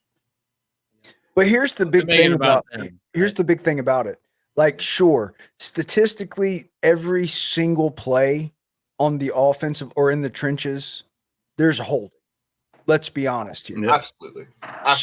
So you're not going to call all of them. There's a hold or a hands to the face, something. But there's a huge ass but, and it ain't juicy. If you're going to call it on one side, you got to call it on the other side. You got to be fair. You got to be fair. And it has not been this fair, and not just for my team, because Georgia has not gotten a holding call all fucking season. Are you saying to be fair? To be fair. Well, to be fair. Oh, to be fair. To be fair. To be fair. To be fair. To be fair. To be fair. Well, to be fair. To be fair. To be fair. I saw a tweet after y'all's game that I think we should all be scared. But all across college football this season, officiating has not been ebb and flow to both teams. It's always been one-sided. My prime example of this is Miami. They've been failed out tonight. Even I know it's my team, so it's hard for me to say this and not sound biased. Those officials were doing everything in their power to ensure they didn't get blown out. Like it's insane. Tennessee game, they wouldn't call Alabama holding for nothing. What's his name? Pritchett was holding. Oh God, I can't even think of his name. Dude was owning his. Well, you've got a Tennessee fan right here. Ask him. Yeah, Matt. Do you know what he's talking about? I would probably say it was James Pierce. Dude was beating Pritchett all night, and he was just getting held. Yeah, probably a couple of face masks in there. They didn't call fucking shit. I think there's been a concerted effort to shorten the game in some ways, with some of the rules. And I think that these crews are being told don't call as much unless it's obviously blatant. I mean, those need to be like, you got a guy that's bear hugged and taken down on national TV. You better call it. But he's got his arm in there and he's hooked him, or he's got his hands on the outside of the jersey. And it's a boom play. But let him it go. Because they already got so many reviews and things that are taking up time anyways. Gotta get those commercial breaks. Again, that's just further proof that the fucking TV contracts have ruined college football. Amen. Well, yeah, and gambling. Amen. It's not just in a Jesus Christ. What? I'm looking at y'all's stats. Tennessee's. Alabama had you said this earlier, Matt. Alabama had 15 penalties for 115 yards. Dude, Nick Saban is going to be sitting in that fucking head coach's office tomorrow morning with a bat. Tennessee had don't laugh. Tennessee had 11 for 95. Yeah. It was a sloppy game on both sides. So I tell you, one of the things I hate is when watching college football, and I've said this before. I don't watch a lot of college football. I watch South Carolina play. I'm a South Carolina fan. I watch South Carolina play, but you can't help but watch, these plays here or this quarter of this game because you're kind of sucked into the feeling at that moment. And I'm appalled at just how poorly the lines are playing this season. Mm-hmm. Like, I feel like I keep seeing offsides, neutral zone infraction. Mm-hmm. Right. A lot of that. It's like, what are you doing? A false start. It's like, guys, it's two claps. Yeah. Now, if you're playing in somewhere like Neyland, I think that, and this happened 2 years ago when we beat the streak and beat them 2 years ago, and yes, Neyland Stadium has an effect on your team. Absolutely. There, 100%. There are games and there are stadiums that you have to know your quarterback's not going to be able to hear. Yeah. And it's one of the beautiful things of that. Was it Missouri that said, honestly, I think our practice is louder? Yeah. Yeah. And DeBoer this week said, coming from Washington, they're used to loud games and the noise is not going to be affected. Everybody who says that always leaves Neyland singing a different tune. Dude, everyone, people, they don't say that, but they'll say something similar. Like, we play in stadiums that have like 85,000. We're used to the size of Williams-Brice. We're not really worried. And then they come, it's like, shit. And we practice with loud noises all week. South Carolina ain't no joke. We play Sandstorm, so we're used to it. No. There's a big difference between putting up there on your loudspeakers in the practice facility and listening to it in really fucking beat. Yeah. Yep. There is, for sure. But I'll tell you all something. This face scares me. First off, George. So a lot of teams. Do you have what he said? I don't know. But if you win your game, a lot of teams will give you Sunday and then maybe Monday off. Beamer will gives players Monday off if we win a game. Oh no. Those guys not at the University of Georgia. Never. Those guys are running all day tomorrow. I hope they sleep on the bus ride home. They get it was in Georgia, wasn't it?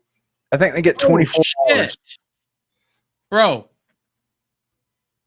This marks 100 wins for Kirby Paul Smart. Yes, 100 wins. Yeah, at Texas. And he's so happy. And 57 straight games without a punt return. Just saying. The other thing I have to say is congratulations, guys, but I am actually kind of upset because we all know that. Was this after the game? Yeah. Yeah, it's on the way out. Okay, good. But he was talking some mad shit in his little post game. It was good. I haven't watched what they've released on Dawgcast and whatnot, the official stuff, but what he did on national television, he was talking some mad shit about what was going on tonight. Did we get shit about the Devers on the field? Oh, absolutely. Yet? I really wanted to see Texas win. Beat for one reason, only one reason, and Jim knows the reason. And you be honest with me, because part of you would have wanted to see it as well, because Texas plays Vandy next week. I want to see Vandy I want to see Texas think like they played somebody again, like they did tonight, and then go to Vandy and you cannot admit. I know we talked about it last week. I agree. Right. I agree. Number one teams. I know. It'd be epic. Hey, listen. Vandy beat the powerhouse UMass tonight. Okay, and we're still on track for A&M, Vandy, in the SEC championship. I mean, it's going to be incredible because it's going to be a 2-loss A&M team with 1 loss in the SEC to South Carolina. Who's A&M losing to again? They lost to Notre Dame, didn't they? No, they beat Notre Dame. They beat Notre Dame. No, that's their 1 loss. Yeah. So 2 losses. Who are they losing to? South Carolina in 2 weeks. 3 weeks, actually. Yeah. Brethren. Texas too? My brother in Christ. Hey, my friend. They have to come into Willie B. Oh, true. Yeah, guys, this will be a 3:30 game now. But to compound on that, yes. So a little bit, then Vandy has to come. Actually, I think we have to go to Nashville. But again, once again, Nick Saban's right. It's going to be a home game for us. Absolutely. We just have to actually. Go ahead, Jim. Actually, hang on. No. It should be. If Vandy beats Texas next week, it is every game is sold out for the rest of the season. You're never going to away teams are never get into that stadium. It's going to be a madhouse. Absolutely. You're going to see people going, "Oh, good catch. Jim, what you got? Jim, what you got? Go ahead. Yeah. So basically, I will concede that if Georgia was to lose, I was looking forward to. There was water in my koozie. I'm sorry. Yeah, that'll happen to the best of us. But I was looking forward to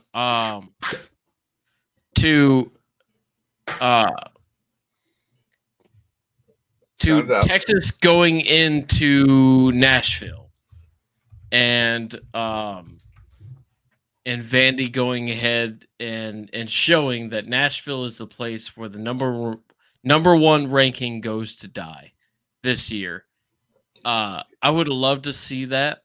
And I think this year, let's not just gloss over that there is a strong possibility.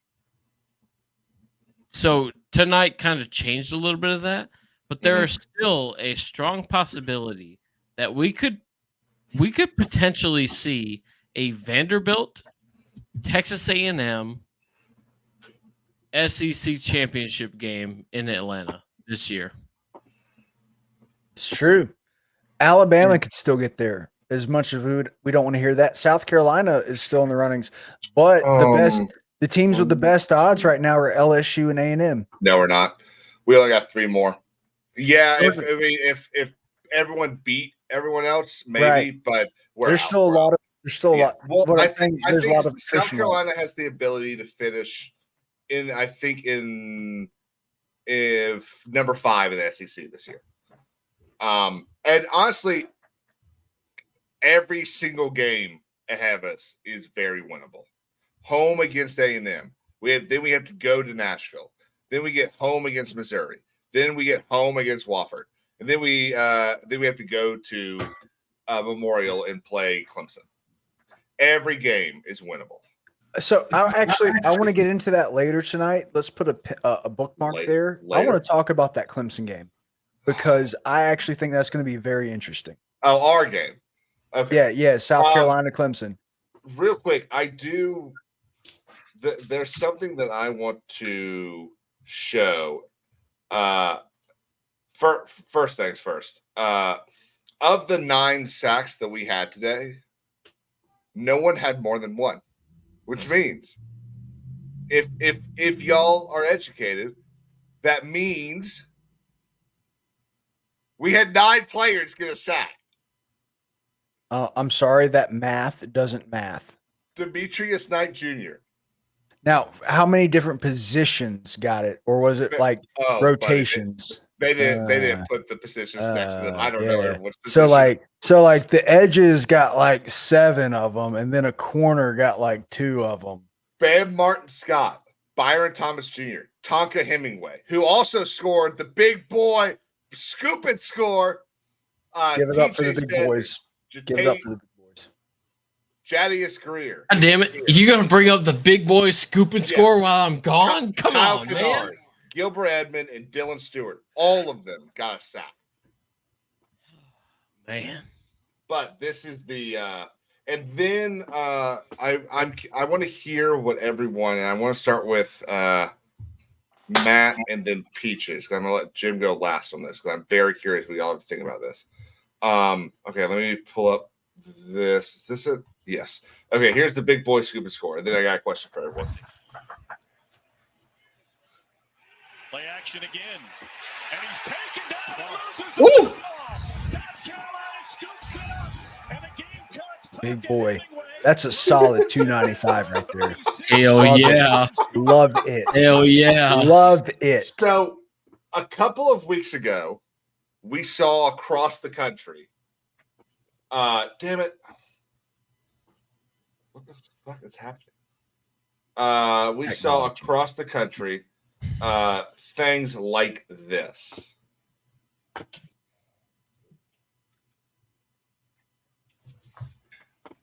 Obviously, this is just the only picture I can find. The gun shooting them down. The gun celebration. Yeah. Right. What do y'all think about this? And I'm curious, Matt, what do you think about it first? What do I think about that play? No, the gun celebration. Celebration. I think it's asinine. Yeah, dumb, right? In no way, shape, or form. We got 1,000 ways to celebrate a touchdown or a sack or anything. Pretending to shoot a guy is retarded. Yep. Can't use that word. Not enough people watch this. You went full retard, man. Never go full retard. I just want to give a look. Here's the thing. Fine. Listen, I'm gonna be honest with you. I'm kind of retarded. In that should be taunting. Absolutely. 7 days a week. Absolutely. But now everyone got a penalty. Every time someone did that, they got a penalty. Does anyone remember what the penalty was? I'm assuming unsportsmanlike. Yeah. Which is 25 yards, right? 15. 15. 15? Okay. Yeah. I think targeting is the only one that's 25. Also, that's a good segue real quick. You know, I love me some Dirty Dan Jackson. Don't get me started, Jim. Hold on. Targeting. My heart was broken that he now has to sit out the first half for the Florida game. He got called a targeting. It was a targeting. Was it like, how the hell could you do that? Or was it just one of those? At what point in time? Brad, come on. That was targeting. So lead with the crown of the helmet, contact to the head? Yeah. He hit him in the face. With his shoulder. Bro, all you have to do is stick your head up. Instead, he ducked it down. Did the ball carrier not do the same in order for that to happen after he put his head down so he could hit him with his shoulder? Anyway, let's watch the replay. Let's watch the replay. My understanding of I do not. I don't have it. I don't want to talk about it. I thought it was questionable. Okay, whatever. But then how many plays later was it? 6 plays later, another Georgia player got a targeting call that was just as questionable. I think it was also the right call. Here. Is it? Okay. So, but no, we need to go back like 17 more frames. I'm sorry, this clip, this is all I have right now. So So alone, I'm going to say this is not targeting. Texas drops his head after Dan Jackson drops his head. That's not targeting. He hits his shoulder. Each other's shoulder. This is shoulder contact to the helmet. The helmet. problem is he doesn't. Dan Jackson does not have his fucking head up. Right, because the defender or the ball carrier dropped his head. Like, it's not keeping your head up. It's leading a tackle with the crown of your helmet. Like right here. He is leading with his shoulder. Not targeting. Dan Jackson is leading with his shoulder, but the ball carrier drops his head to make it head-to-head-ish. And it's still not even head-to-head. Yeah. And they can't help what the receivers doing a lot of times. Did this get overturned? No. So y'all got two players. You got 2 targeting calls in the fourth quarter. This is the second targeting. No, they're not. They're out for the game. They're out for the Florida game. The entire game. Yeah. No, just the first half. No, if it's called in the second half, they're out for the whole next game. No, it's just a half. First half. Just a half. Yeah. They'll be able to come in second half. Yeah. It's always been half. In the first quarter, you're out for the rest of that game. My thing is for this is the ducking of the head. That is the What are problem. they supposed to do? Get ran over? You were just bitching about them tackling too high last week. What you have to do is keep your fucking head up. You cannot duck your head. You can't lead with the crown of your helmet. You can't lead right here. Okay, Brad. You can shoulder. Brad, the problem with the targeting thing is it's not only the intent to inflict damage, but it's also the double-sided coin of it is that they don't want defensive players tackling with their head down like that. I agree. To spear, right? I agree. So part of the call, that's the wrong statement. Not to spear, not to hit them with their head, in their heads, like not to make head to head. Yes, that's the intent. Okay, but my point is spearing is a part of it, and with the head. I'm gonna remove that for a second. But look. Oh, he's gonna try to hit the camera. The thing is, when you go to tackle, the emphasis and the importance of why they are trying to establish targeting so hard like they are is because they want defensive players to keep their head up when they make the tackle. When you go like this and you duck your head down, you invite more injuries to yourself as a defensive player as well. So they want to cut that out. So a part of the targeting call is if you duck your fucking head down, has nothing to do with targeting, and you lead with the crown of the helmet. That's right. Which is a cause of you or a product of you ducking your head, right? When you duck is your he head, wrong or not? you now lead. I'm trying to get in. I'm trying to get in here. Hold on. He's saying some right things, but I think there's a little skewedness in there. But go ahead. I want you to get it out, though. When you lead with the crown of your helmet and you duck your head, where you strike is going to be up to the officials, right? And the way they word it and verbiage it, any intentional contact to the head or neck area. That was a good word. From the crown of this right here, he ducked his head. He hit the crown of his helmet on the guy's face mask. He didn't. Okay. He did. All right. Here, look at this. The crown of his head never touched. What did that just anything. deflect off of? What did that just deflect off of? What did deflect off of? The we can't see it, bro. helmet. Yeah, you gotta share it, bro. You gotta share it, bro. Fucking sorry. Okay, watch here.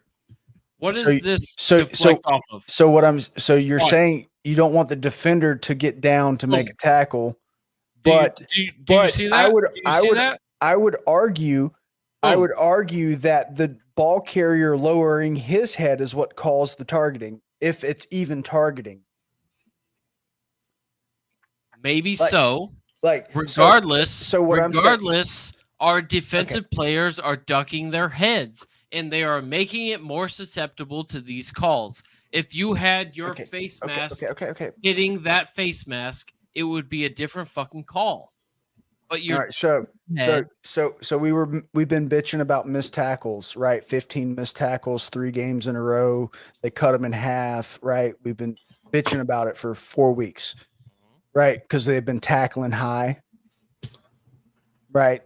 Can you agree to that or no? Or am I just full of shit? No, we've been missing tackles. Right. Okay. So have you ever? We've been getting our ankles broken. Right. No, it's not angles. It's missed tackles. Like they're getting on them. Like they're just missing the fucking tackle. Have you ever played football? Yeah. Because I've never played football. I'm applying this as strictly. I used to until everybody outgrew me. Strictly from physics. Strictly from physics right here. So if you're trying to get your shoulders down to wrap a guy, you don't want to tackle him high at the shoulders. You want to tackle him at the abdomen. Yes? Yes. All right. So to get to an abdomen from 6 foot down to 5'3", where the abdomen is, you can't contort your body like this and keep your head up, because then you're going to break your fucking neck. So you have to keep your head down. So when the ball carrier is trying to get tackled like this, and then he lowers his head, now that's on the fucking ball carrier. Targeting is leading with the crown of the helmet. Dalen Everett nor Dan Jackson led with the crown of their helmet. This wasn't Dalen Everett. This was number 8. Oh, Jonel Aguero. Excuse me. I'm sorry. I apologize. We have to talk about Dalen Everett here in a little bit. Bro, but he didn't lead. Sorry. Look at the still right here. He is not leading with his head. The fucking ball carrier is dropping his head down to make the contact, if you will. This dude is trying to wrap with his shoulder. Look where his legs are. This dude's trying to lead with his right shoulder and make a tackle. again, I'm a Georgia fan. I'm biased. So you're saying he's going for the waist and not for the head at all? Yes, that is exactly what I'm saying. Because the dude's bent over, like you're saying. You're saying keep your head up. Right. If he keeps his head up, now he's tackling him at the shoulders and going to miss the fucking tackle, which we've been bitching about for 3 fucking weeks. You got to get down. You got to tackle him at the abdomen. Yes, I need the I need the other two not Georgia fans. Agree to disagree with you here. Would you like the rule? Yes. That I need him to be able to keep his head up in a way, and I understand that he was shooting for the waist in the midsection, and his intent was not to spear his head, right? I agree with. I don't think he was intentionally trying to target him, right? Nonetheless, I don't think he targeted. Nonetheless, Let's get the rule. I think the call on the field was correct, and he did lead with the crown of the helmet, which made contact with the head and neck area, and the call was correct. Now, did he intend to do that? No. It's not intent. Intent has nothing to do with it. Unfortunately, it doesn't, and it should. I kind of wish he meant to do it, but it was like trying to be a clean tackle. Anyway.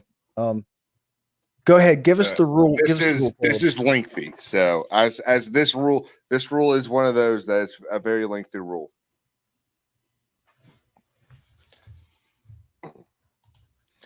No player shall target and make forcible contact against an opponent with the crown of their helmet.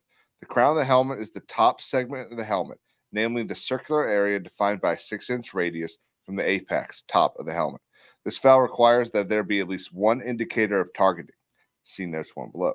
When in question, it is a foul, which is one thing to remember. That it's one of those things that when it's called on the field, it's like it's up to interpretation. Yeah. Yes, if it's up to the officials, it's a foul. Yep. No up to the officials target and make forcible contact to the head or neck area of a defenseless opponent. See note 2. With the helmet, forearm, hand, fist, elbow, or shoulder. This foul requires that there be at least one indicator of targeting. Targeting means that a player takes aim at an opponent for purposes of attacking with forcible contact that goes beyond making a legal tackle or a legal block or playing the ball. Some indicators of targeting are included below, but they are not limited to these. Launch, a player leaving their feet to attack an opponent by an upward and forward thrust of the body to make forcible contact in the head or neck area.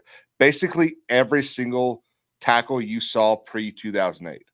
That's basically how they did it. Diving at them like a missile. Yeah. A crouch followed by an upward and forward thrust to attack with forcible contact in the head or neck area, keeping the head up, though one or both feet are still on the ground. Leading with helmet, shoulder, forearm, fist, hand, or elbow to attack with forcible contact at the neck or head or neck area. Lower, and this is the one that happens a lot. Lowering the head before attacking by initiating forcible contact with the crown of the helmet. But initiating contact with the crown.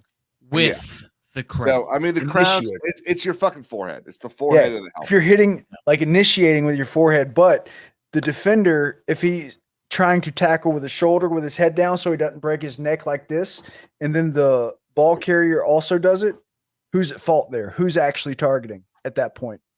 I think the responsibility still falls on the responsibility. Dispute. It's subjective. It's subjective to the officials, which is actually what sparked this whole argument. Is that the officiating is in fact biased, whether we like it or not, and it's terrible in my opinion. I need to shut up. I don't view these calls as wrong. Although we might be able to look at the rules and maybe, Well, there's such vague verbiage in this. Like, sure, it says initiated with the crown of the helmet. Right. Like, okay, so how do you initiate a tackle with the crown of your helmet? So by ducking your head.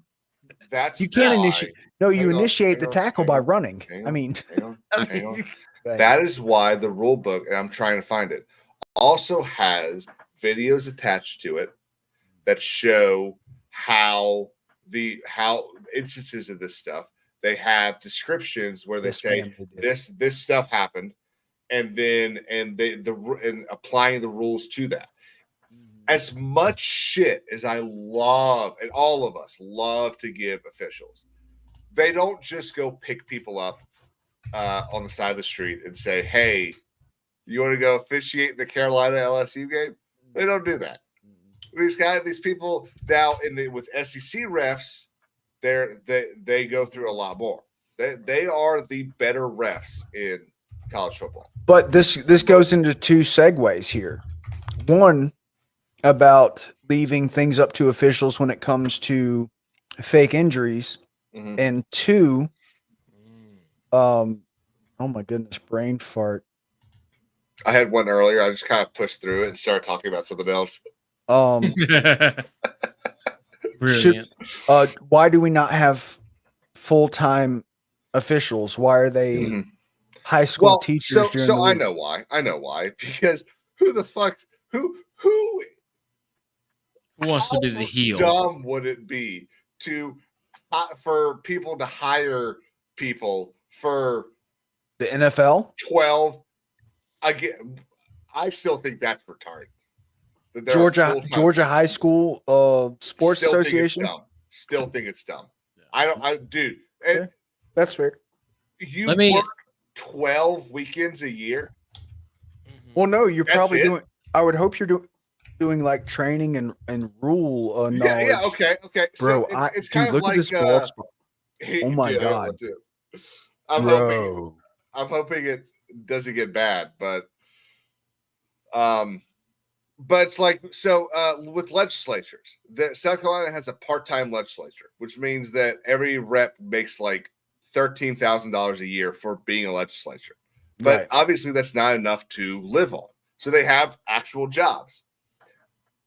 Which should Can you imagine paying someone $80,000 a year? 50,000? No one's going to do it for 50. So you have to pay them more. Can you imagine paying someone $80,000 a year and they have to do is work? Well, let's apply weekends. Well, let's apply some. Oh my God, hiccups! Let's apply some coach speak to that. Iron sharpens iron. Oh my God! Look at this crazy targeting call. Ooh, when's this? September 14th.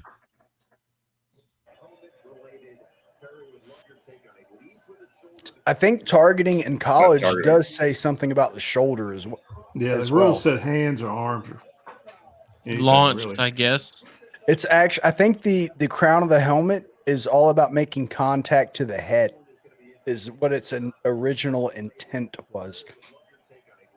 But again, I don't want to get into subjective. Forcible contact to the head or neck area, I guess. Yeah, I don't want to get into the subjective. Guys, I got the rule here. We're going to do this, and we're going to pick it apart.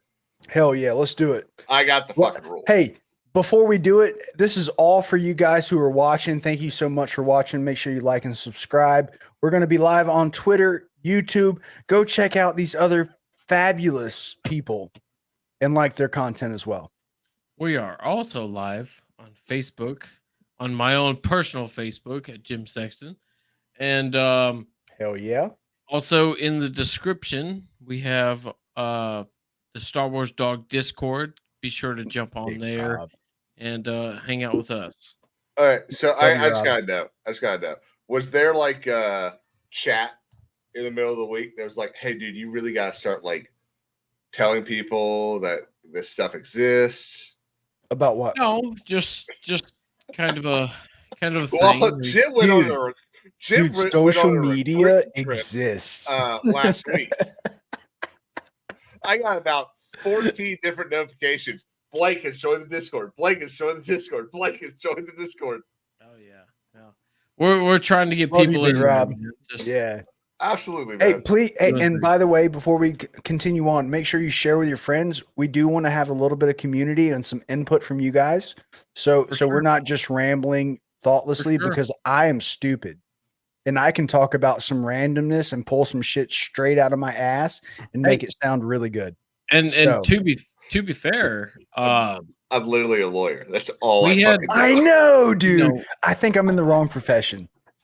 To be fair, let's acknowledge that that Peaches and Cream here was just another viewer in my comment section. That's true. Now here he is as the official co-host of the 11 Deep Dawgcast. That's just because I'm not a Georgia fan. When it pertains to the Georgia stuff, and of course we have our consistent regulars of Caleb and Mattween. Mattween, I'm curious. Are you? I was thinking you probably were. Curious. Yeah. So I'm not interested. You're not my type. I'm coming at you inquisitively about the targeting things. Didn't even get it. Georgia game with Dan Jackson and then Aguero. Your thoughts on that? You've heard our spiel. You've seen the videos that we've played. What do you think? Well, I've seen this in some Tennessee games too, and yeah, you probably don't need to be leading with the crown of your head. Everybody puts their head down to initiate a good, solid core tackle. That's just what you're going to do. If you've got the right angle, you're set to go. Right here. You're going to lean in. You're going to be in the. You're going to flex yourself. You're going to be ready to go. Now, bone structure. A lot of times, yes. Let me say, when you did that, I felt like there was a hole about to open up on the offensive line. Just I've still got some eligibility. So I got 6 more years. I got a red shirt right now. Yeah, I think you're gonna pick up that linebacker and just let that run. I can chip somebody. Yeah, for sure. You need to go home, coach. But yeah, a lot of times, especially if you're dealing with linebackers and safeties, let's say you're in motion, you're coming to intersect a guy, you're committed to your angle of attack for a tackle, and you're in position, you're fundamentally in the right position. Your head, neck, and shoulders are aligned to make a tackle. You have you control, to Brad's point, what the receiver is going to do with his head after you've committed to your motion. This is laws of physics here. And it's unfortunate that even when it's reviewed, they don't consistently get it right all the time. It's subjective. Yes. And you get ejected for something that's not your fault. The guy, I mean, the receiver's going to brace himself too. And a lot of times when he braces, what you're going to do, you're going to use the thing that protects your head the most is your helmet. Yeah. So, yeah, and then he can drop it as much as a foot, and that'll catch your face mask. Catches his face mask on your helmet. So that turns into forcible contact. Right? What do you do? Yeah. So whose fault is either it that? And now, what do you do there? That is a judgment call. Even that they get. So there needs to be more nuance. Oh, I got an idea. Here's what we should do. Okay. I got it. Each team is going to have on their team a advocate. And every time we have this, we're going to have what I'm going to call, let's call it football court.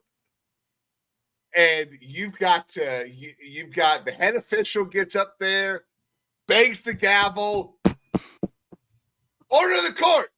What's it targeting?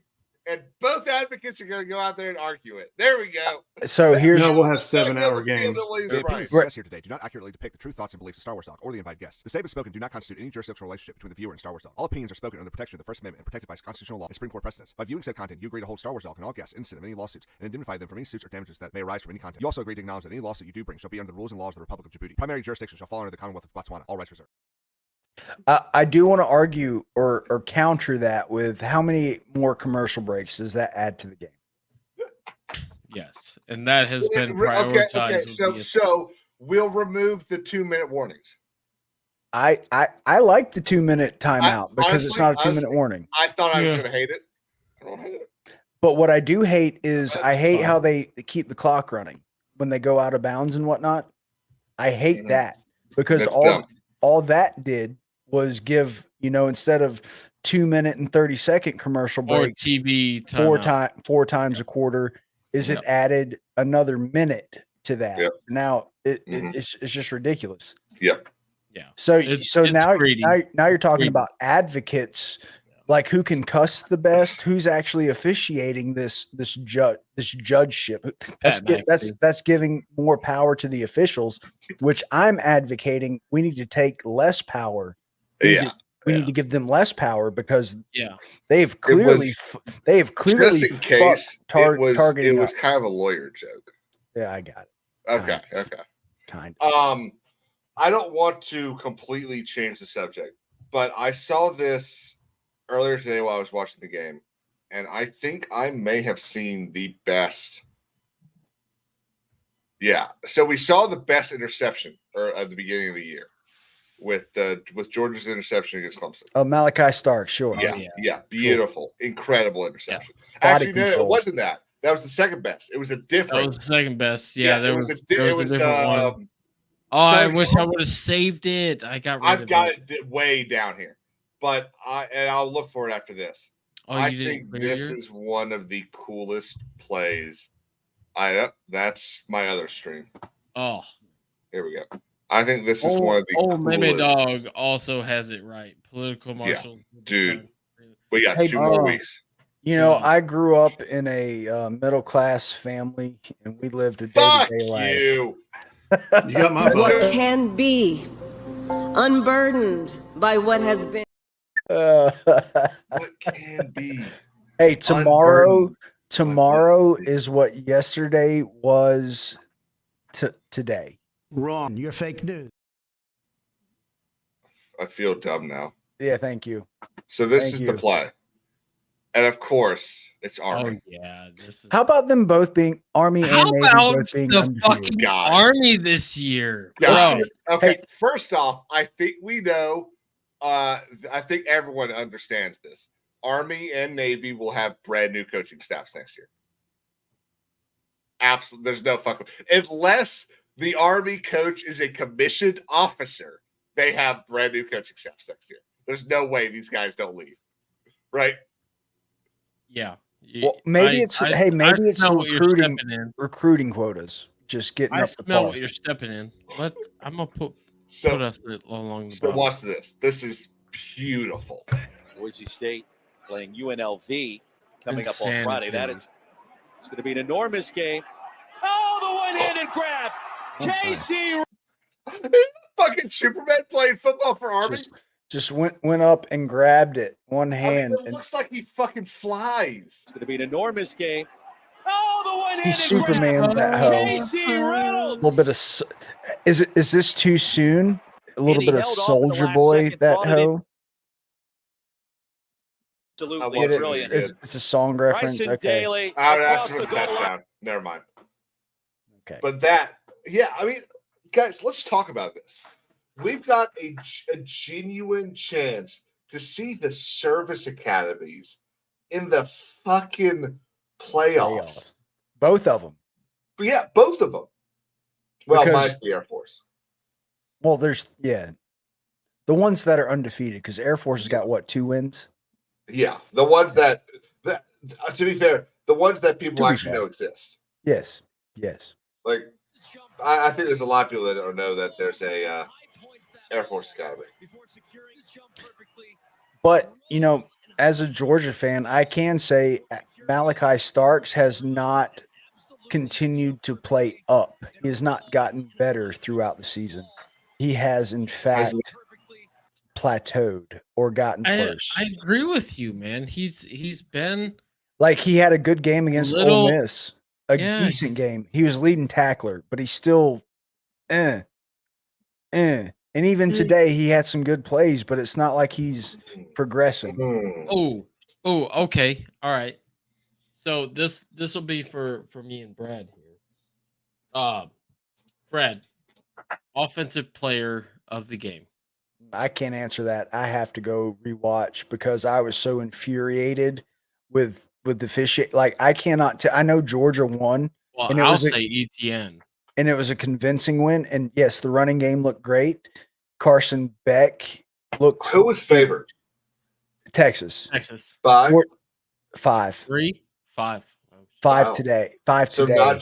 not just a again. Where was it again? Austin.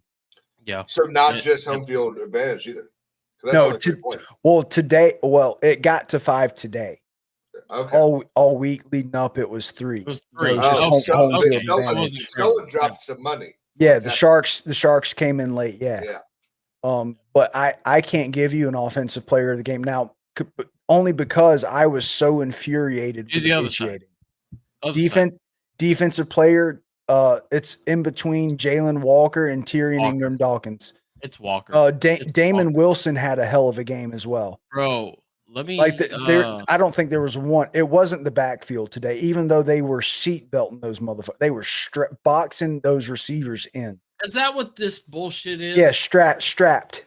They're strapped in. Yeah, it's so gross. Hey, but how about Dalen Everett? It makes me feel like a fucking like a. I'm glad you brought defense up. How about Dalen Everett? I need you to eat some crow right now. Hang on. Actually, this is more relevant. I'm glad he brought up celebrations. It's actually why I brought up the shooting thing earlier, because I've now seen the greatest celebration. Oh no! Maryland has beat Southern Cal at this point. Victory formation, yeah. Victory formation, and this is their celebration. Watch right about here. Who am I watching? You're watching, I think, the quarterback and the backup in the way back. Okay.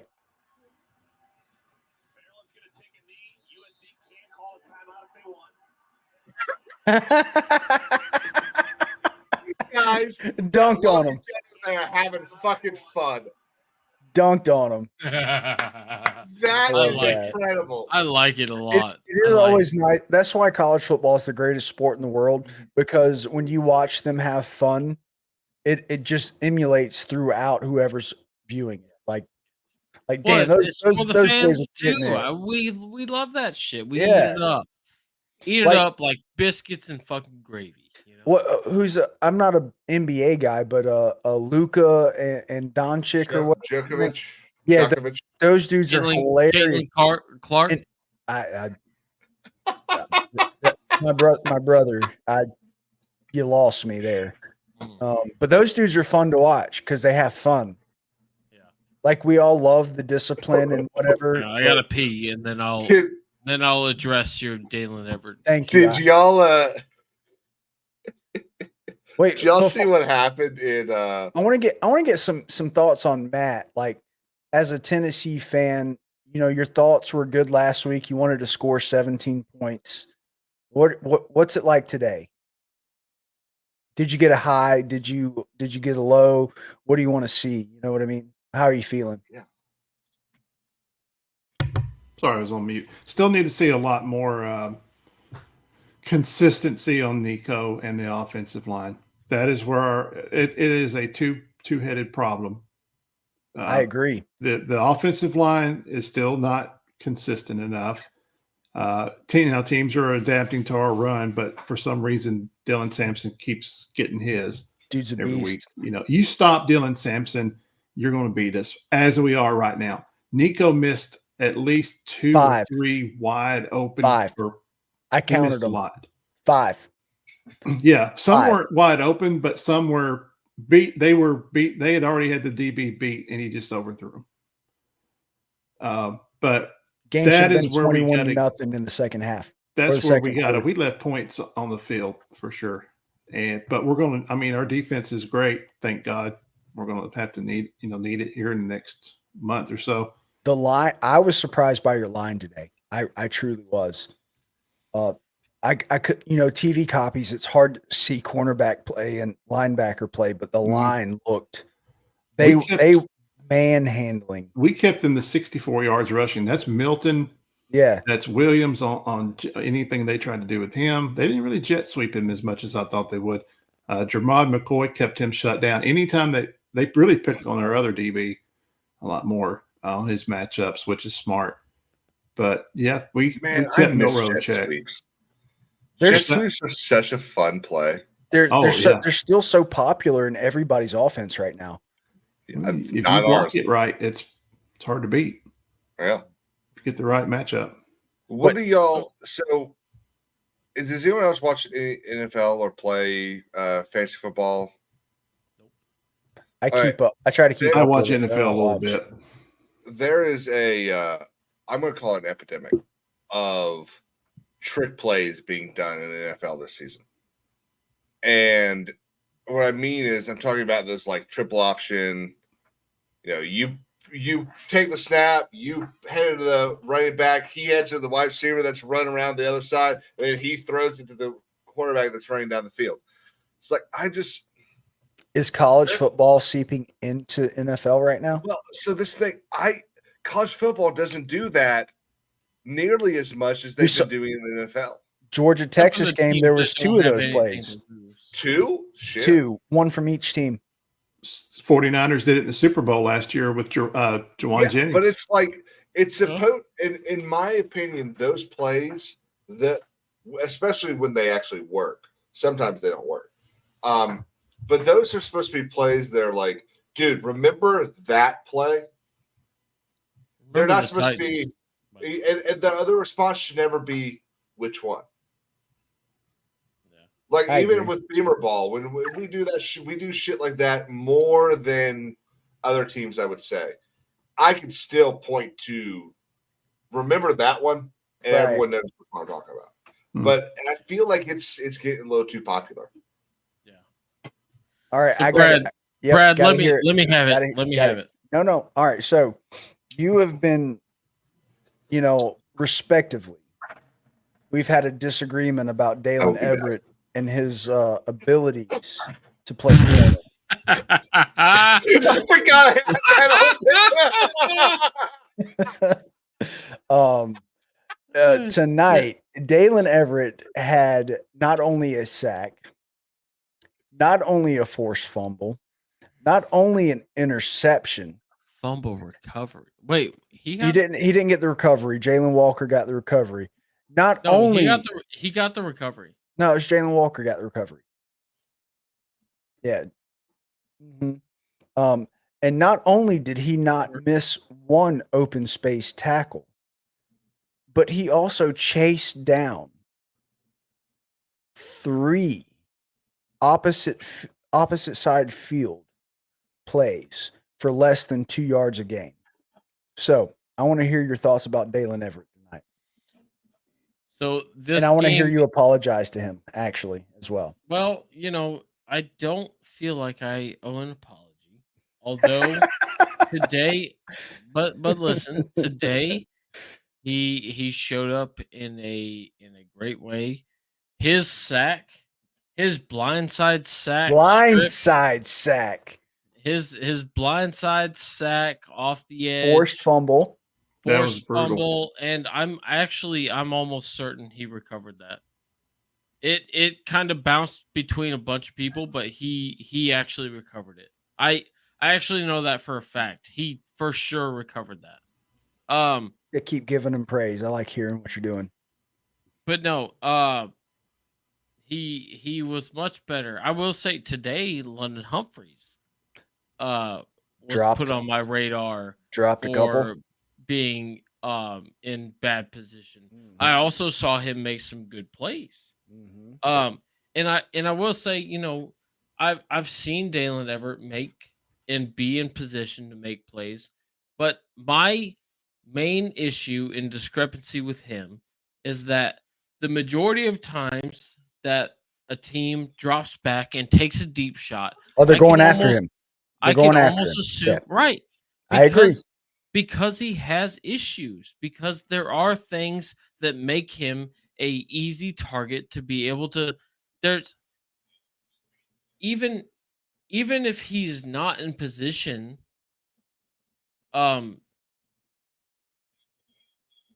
he can get beat.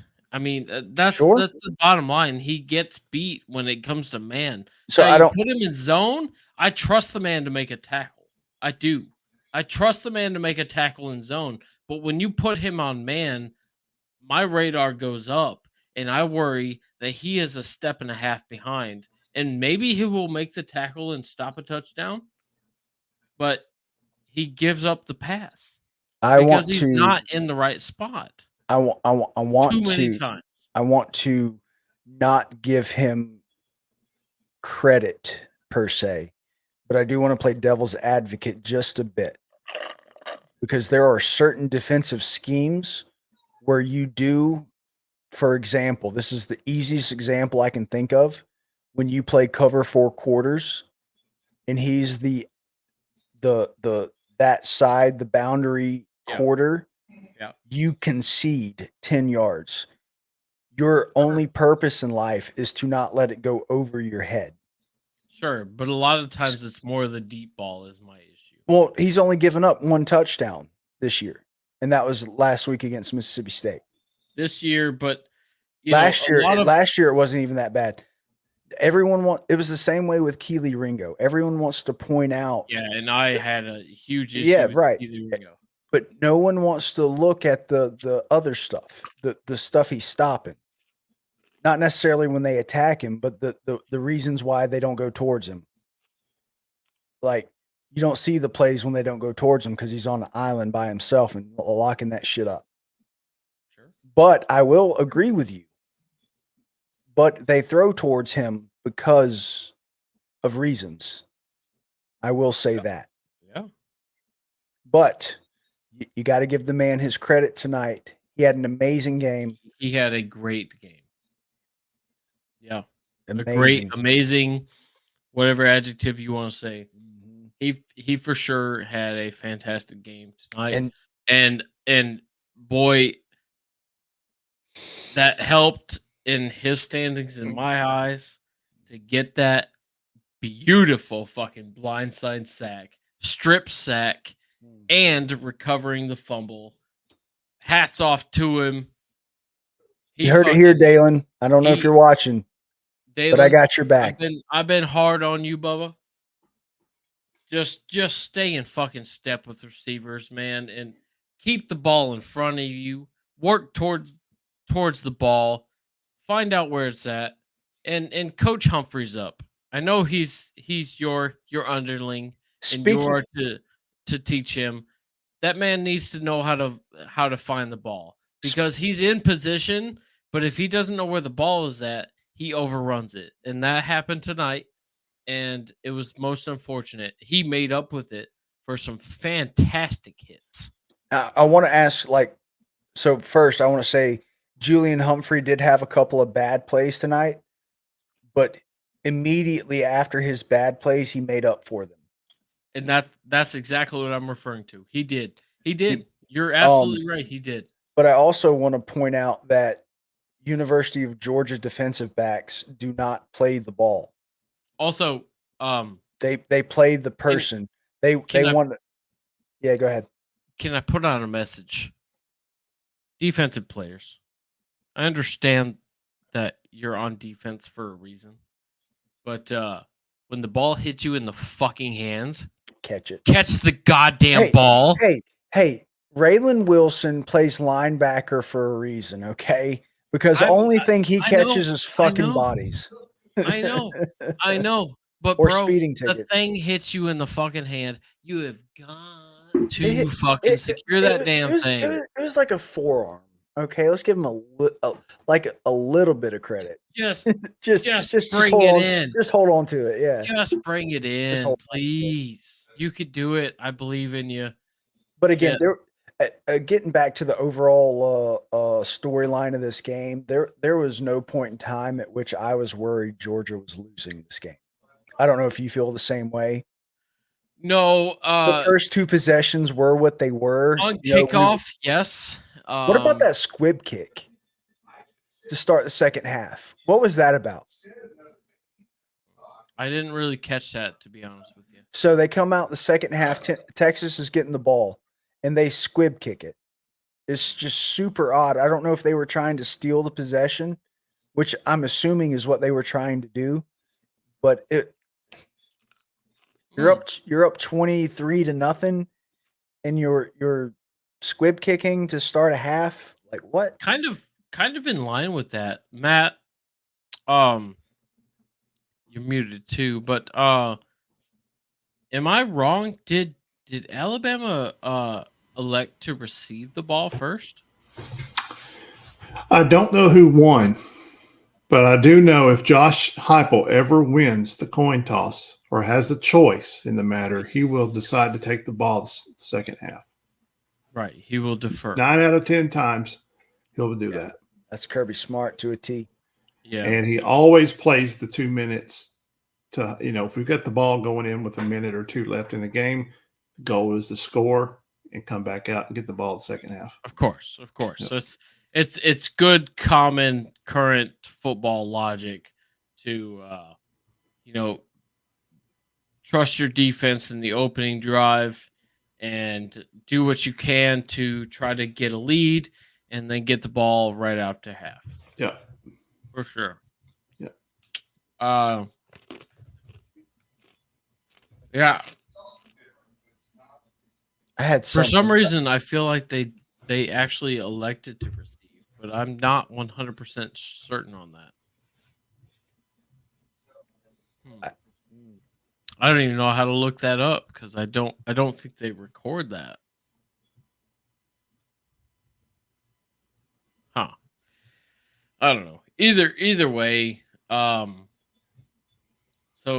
Georgia had a good night defensively.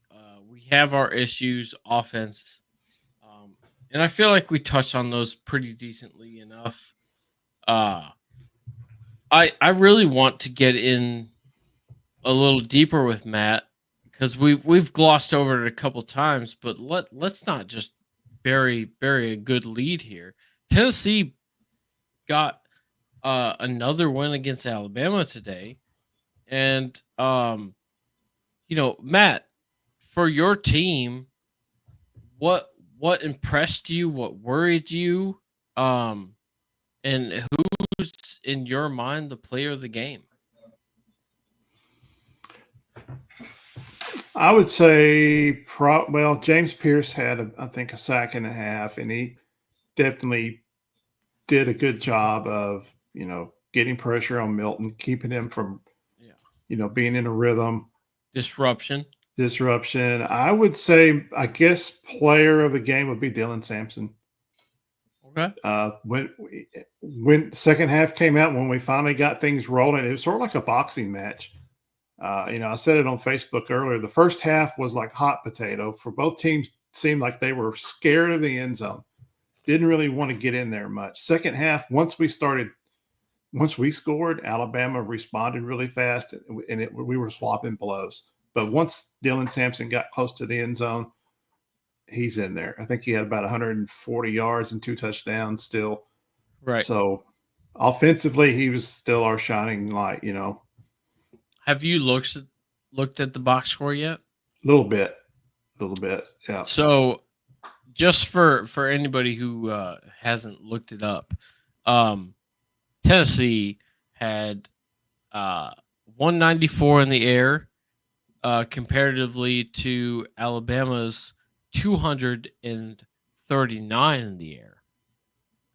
Now, where the difference of the game is on running the damn ball. Yeah. And Tennessee had 214 on the ground and to Alabama's 75. Yeah. So that right there is like Josh Pate would say, the padlock stat that would indicate to you that Tennessee was going to win that game. Yeah, of course, Alabama had 100 and something yards, penalties that set them back a lot. We didn't do much better, but that's part of it too. And we lost the turnover battle. You look at some of the stats.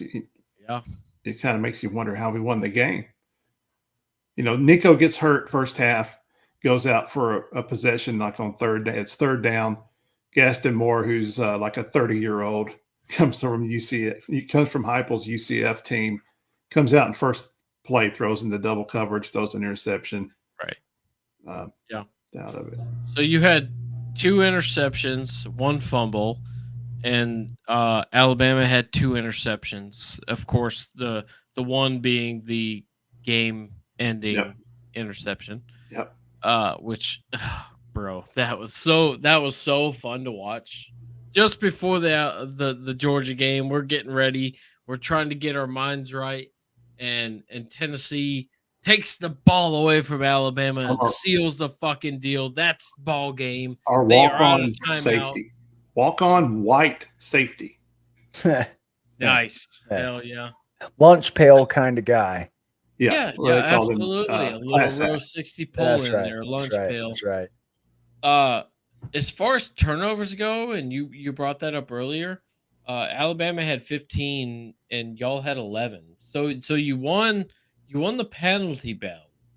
And y'all were only penalized 95 compared to their 115. So perhaps a little cleaner than you might have thought. Still pretty ugly, but I mean, all in all, Alabama had 33 minutes and 15 seconds of possession to your 26 minutes and 45 seconds of possession. And y'all were able to dominate this game. To be honest, I mean, y'all kept it out of reach for them. They, even when they had the opportunity to go and make it a ball game, y'all took the ball away from them. Like, absolute domination across the board. Tennessee got it done. Yeah, they scored early, but y'all responded in the second half with the ferocity that worries a Georgia fan, because we have you coming up in the coming weeks, and man, y'all have that fire. It is not gone. Does it need to be sharper? Sure. Is it to the caliber what your early games in the season kind of made it seem? Not quite, but you're still explosive. You have a run game. Your offensive line is doing fantastic. I'm curious how many sacks you gave up today. Let me look at that. Alabama's sack total is 3. That's not terrible. Tennessee was back there far more, though, right? They had 7? 3.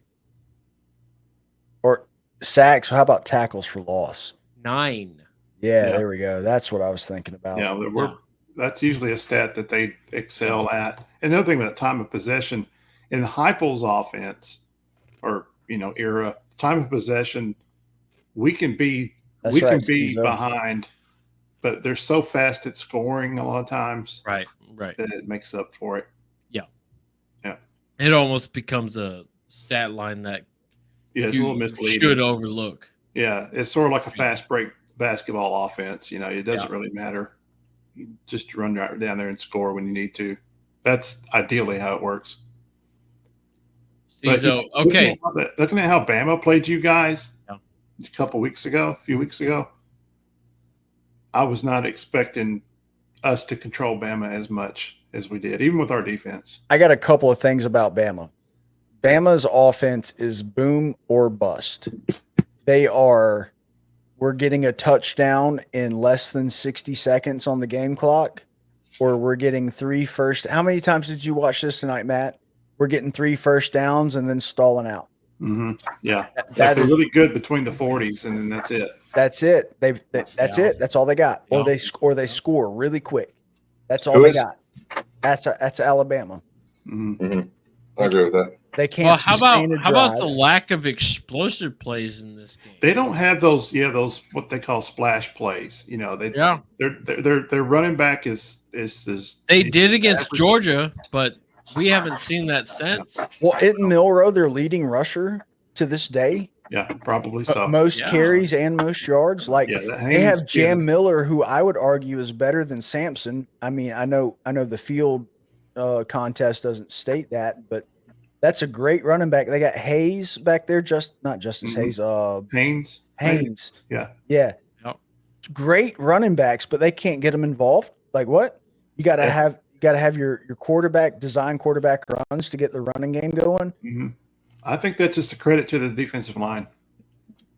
I agree because Tennessee locked it up, but it was even against Georgia. It's been against South Florida for Alabama. Their run game is like those other two running backs might get 6 totes split between the two of them for 30 yards. The rest of it's Jalen Milroe, and then you got Milroe throwing 20, 30, 40-yard explosive passes. And they're not 2010 Auburn. And that's it. That's all they have. Yeah, you're absolutely right. So, at this point, Stezo for life brings up Oregon gets to ride the number 1 seed all the way to the playoffs now. So they can choke as usual. So I do agree with Oregon taking the number 1 seed. Now, after that, I think Georgia should take number 2, followed by Penn State, who I think is kind of a joke for being number 3 anyway, but that's where they're at now. Is that based strictly off of the record, or is that based off of watching football? Ain't played nobody, Paul. Who hadn't played nobody? Penn Ain't nobody played nobody. Paul. Well, Georgia has, and Oregon has. Texas ain't nobody. Alabama ain't nobody. They lost to Vandy. You know, Texas lost to Georgia, who lost to Alabama, who lost to Alabama. I thought you did into the trench of property. Yeah, that's my point. That's my point.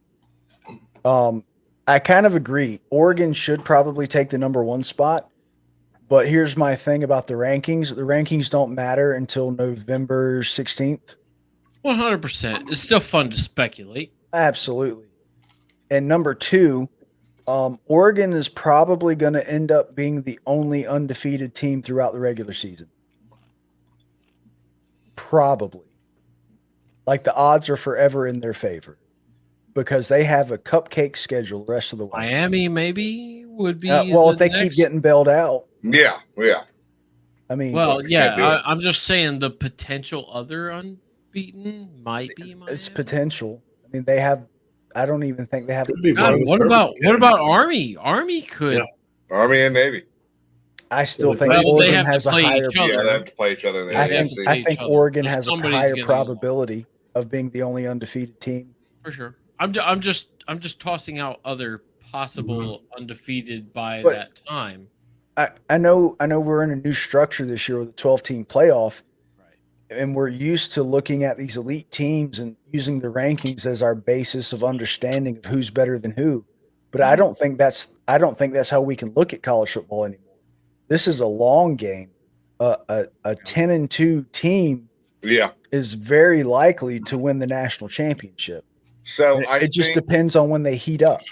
Here's the thing. I think that the last couple of years have helped us realize that the national champion is not necessarily going to be the undefeated team.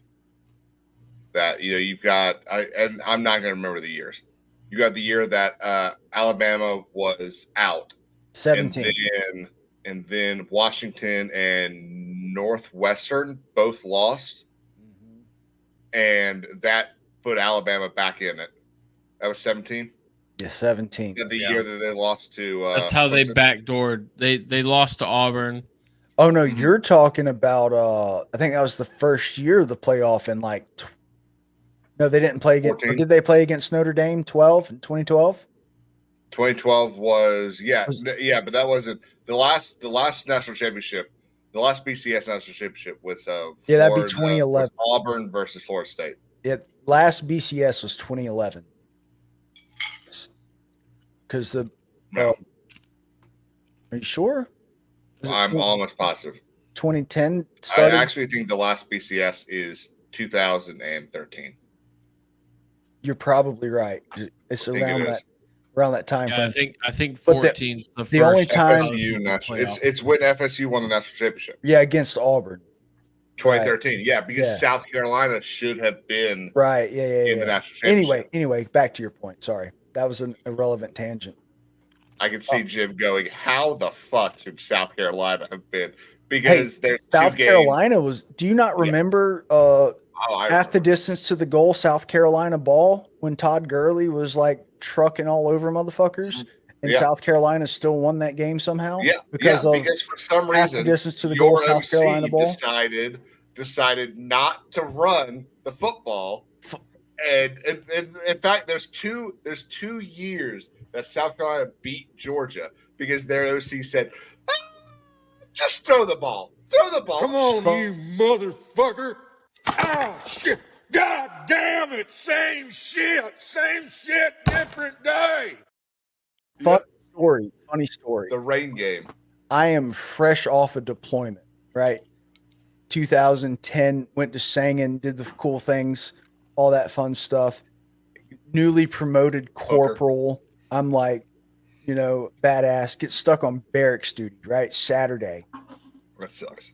Yeah, so I get my buddies who are like having a barracks party. I was like, hey, come down to the lobby and watch college football with me.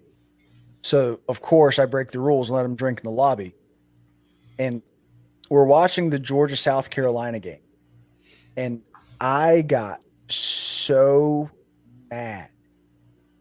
On duty, wearing the stupid, I don't know if you guys are familiar with Marine Corps, dress. But I got this stupid duty belt on, and I look all professional, which is a total sham because I don't give a fuck about anything to deal with garrison because I've just been in the field for a year.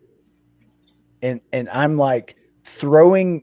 There's a pool table in there. I'm like throwing shit on the pool table. The balls are all over the place. I don't know how the television didn't get broken this evening. Which one was this? I want to say this was like 2011, 2012. So 2011 was the 45-43 win. So it was the year they were in Willie B. Okay, I do know that. That is 2012. It's number 6 South Carolina versus number 5. Yeah, and all night it was game day. And all night it's half the distance to the goal, South Carolina ball. Boom. Half the distance to the goal, South Carolina. Georgia just had like a 40-yard fucking explosive play. There's some penalty, and South Carolina gets the ball half the distance to the goal. Like, what even happened? Like, I still don't know. Oh, my God. I'll tell you what happened. Who was your quarterback, Aaron Murray? No, was that Grayson Land? No, that wasn't Grayson Land. That could have been. It was Aaron Murray's last year. It might have been, yeah. I'll tell you what happened. Okay, it's the same thing that happened to everyone. Okay, everyone. That's the year. What's that defensive guy's? I'm getting there. Everyone went to bed and they had a nightmare, and their nightmare was the 6'6" black man killing them, taking their head off. To Davion Clowney. Yeah, there it is. And in 2012, he did that against the Michigan running back. Yeah, it was bad. The funny story is my staff NCO duty officer came in on me and absolutely chewed my ass because I was allowing Marines to drink in the common area. Oh, but not because you were tearing the place apart. Yeah. He understood the college football frustration. It was all about the drinking. Yeah, it was good. It's good. Keep in mind, it's a lot of good old boys in the military, especially the Marines. Just a good old boy. Anyway, back to today. Back to the 12-team playoff. I honestly, I hate to say this, but I'm honestly seeing a trajectory to where conference championships are irrelevant. I don't even know why we play them because only one team is getting a benefit. Even though they're trying to eliminate the deficit for losing that game, they shouldn't punish teams for losing that game because no one else is playing it. They're still going to be punished, and the only upside is to win the game. Now there are seeding concerns, but it's not always a guarantee. Like, for example, who's going to get the 5 seed, which is arguably the most coveted spot? Yes. Who's going to get the 5 seed? Is it going to be an SEC championship loser, or is it going to be the Big Ten championship loser? Should be Tennessee, I think. Well, not the team. It's going to be a championship loser, right? Because it's not going to be no one. It depends on the championship. Right. That's what I'm saying. Why are we punishing teams for going, like, even if they lose their conference championship game? Why are they getting punished? So you're forgetting this. The second team in the ACC could be like a 7-5 team. I agree. So, but the loser of the Big Ten could also be an 11-1, and the winner could be an 8-5. Mm-hmm. Boys, they get a bye. Let me pump. See what I'm saying? Well, hang on a second. Hang on. 1 through 4 are the champions of. Yes. No matter their record, if they go to the championship and win, they get the automatic bye in the playoff. Okay, that's going to last about a year. That's what I'm saying. And that's why I'm saying that's not the championship. The championship game is irrelevant, and I don't think we're truly understanding that yet. The only benefit to the championship game is if you win, you get a bye. You're still going to have to play some playoff games, but you don't have to play an extra playoff game. Right. So let's just use SEC because it's more likely. But the loser is kind of SEC loser, championship loser, is more than likely still going to be a 10-2 team that will have to go on the road and more than likely be a 5th through 12th seed somewhere. Right. They're going to have to play an extra game, and they've been beaten up. Right. That's one extra game of rigorous. And they don't get the bye week. Right. No bye week. But if you get a high enough seed, you get a home playoff game. If the number one thing that has to change, they get rid of that. That's the dumbest rule ever. Yeah. So the winner of the Power 4. It's so sad, isn't it? We say Power 5 for now. But even then, it'll still kind of be. If they end up adding 5, 5, and 2, can you imagine the winner of the Pac-12 championship being a 6-6 with the bye week? Yeah, with the number 3 seed. Yeah, fuck that. That dude, that's ending after this year. Yeah. That's kind of where I'm getting at. Like the championship games, I love the SEC championship game as an SEC homer, but it's an irrelevant game now with the new playoff system. If that is in fact the goal of the season, is to win the playoff, I think we're losing focus, and TV telemarketing, if you will, is taking over. I hate it. Not to get off on that tangent. What's the team going to do? Let's say they want to play it safe in the championship game to lead into the playoffs. Are you going to sit some players 100%. out? 100%. Right. I mean, why wouldn't you? What does the championship mean anymore? Basketball is the same way. Tennessee won regardless this year, but what does it benefit you when the big prize is the tournament? You want to go to the tournament and win there. But that's why these weird teams win the SEC basketball tournaments a lot of times. They slip in there when they don't have any business being there, is because Kentucky and Tennessee, Florida, some of these other, blue. They sit their key man it out. Right. Yeah. A lot of times. Well, along those lines, I'll say, we're 2 hours and 30, almost 2:40 in. I enjoy our playoff projections, and I would love to be able to set up a bracket here soon that we can kind of lay out. I think we're getting to the point of the season that we can start pontificating about who we think will be in what seed, what conference winners are going to be where. Yep. But I know it's getting pretty late, Matt. You're saying You were saying I've got to get up that in you about might be rearing 6 up. hours. Oh, bless your heart. Time. But before we go, we got to do the game day, Caleb. Right. Yep. Yeah. Did game day was that? Texas. That I was gonna let one of y'all. Yeah. As the Texas, Georgia. So, did they get it right? I'm I got a long-winded. I think so. I will say that Alabama, Tennessee would have been a good option. Outside of everyone else, yeah, I think those two are the only ones that I would have gone to. Maybe, yeah, because I mean they'll go to Army. Well, they'll have to go to Army Navy, but yeah, I'd go to one of those two games. Matt, what you think? I think they got it right. It was still not it was not as competitive as everybody was hoping it would be. Everybody was hoping it would be one of these slugfest 42-38 kind of games, a lot of high-powered offense. But I still think you got two powerhouse teams going at it in prime time. I think that was entertaining game. It's very close to that would be Alabama, Tennessee, just because of the tradition that's there and how close the game was. The rivalry, it was a little more sloppy.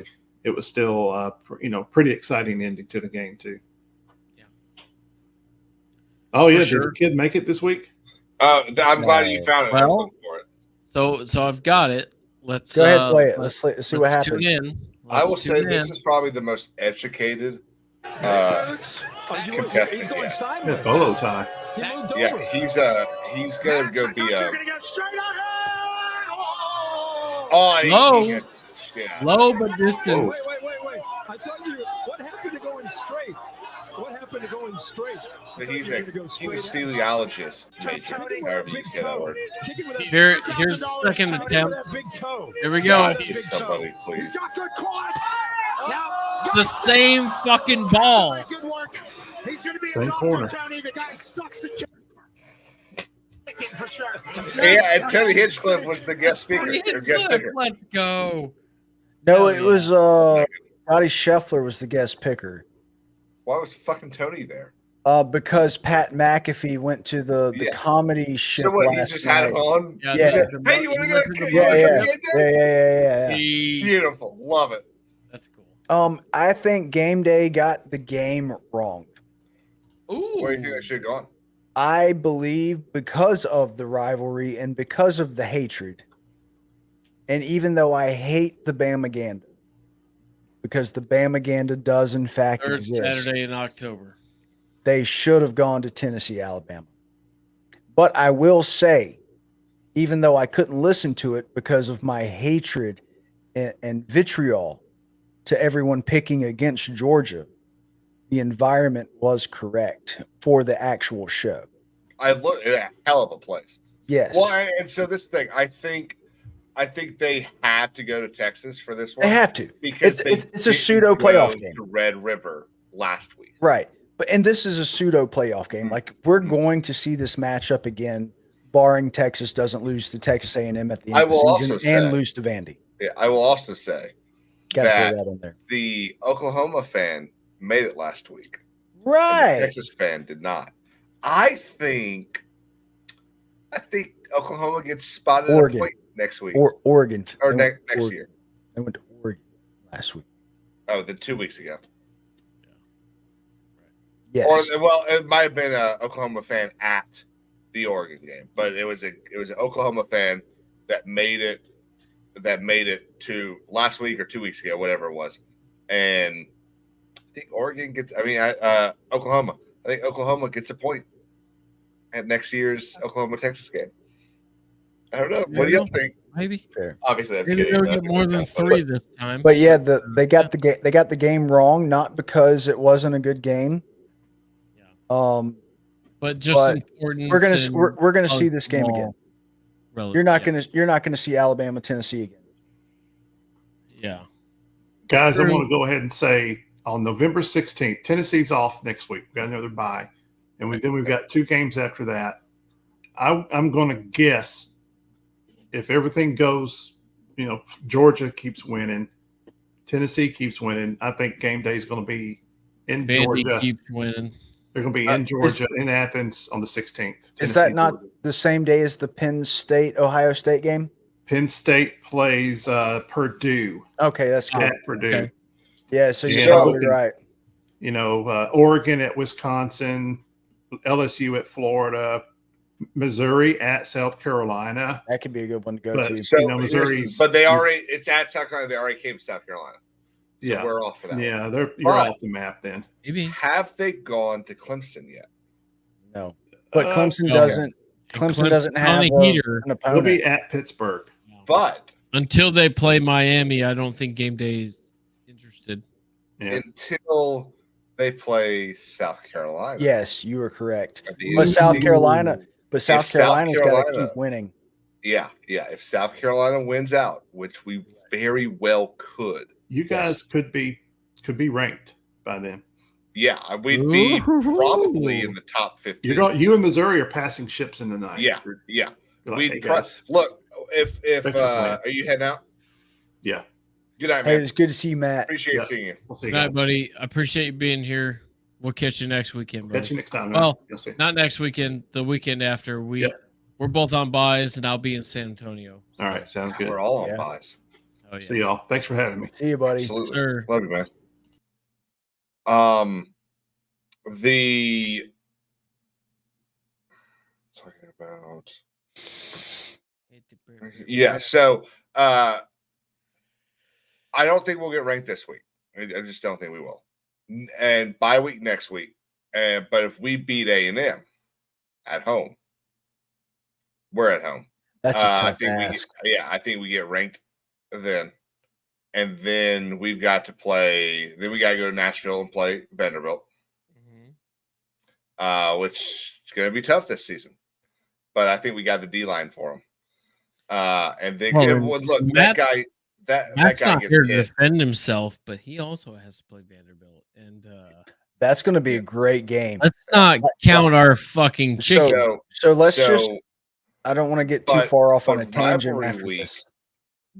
Rivalry week could be at South Carolina, Clemson. Absolutely, could be. It's up there in Clemson too. All right, we Jim. know for sure it ain't going to be Georgia Tech. All right, Jim. What do you think about game day?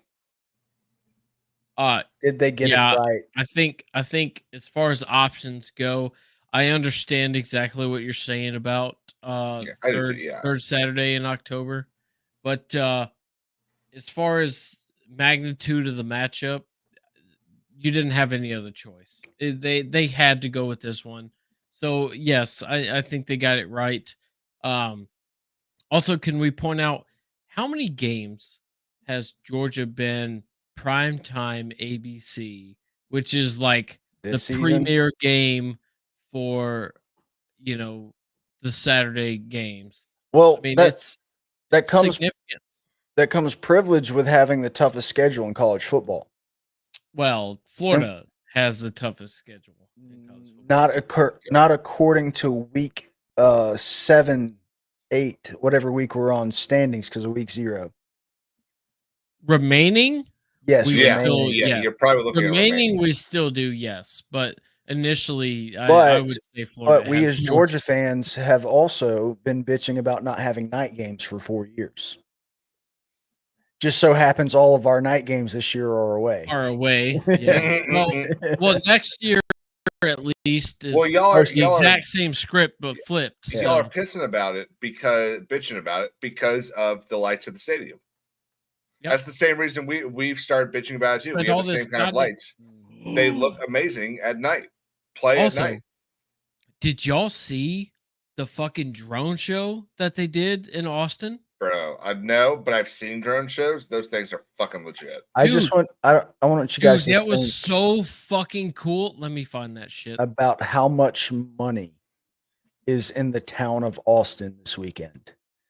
a F1 ticket, a one-day ticket is $3,500. It's fucking bullshit. That same ticket at Milan is like $340. Yeah, it's bullshit. Money has priced American fans out of our F1 races. It's fucking bullshit. But look, I tried to go to the Vegas one last year. Oh my god! Here's the solution. Dude. And the stuff they did there is fucking bullshit too. Here's the solution to people being priced out of that. Is I grew up in a middle class family. Okay. Okay. Stop it. Stop my mother. Stop it. I've heard enough.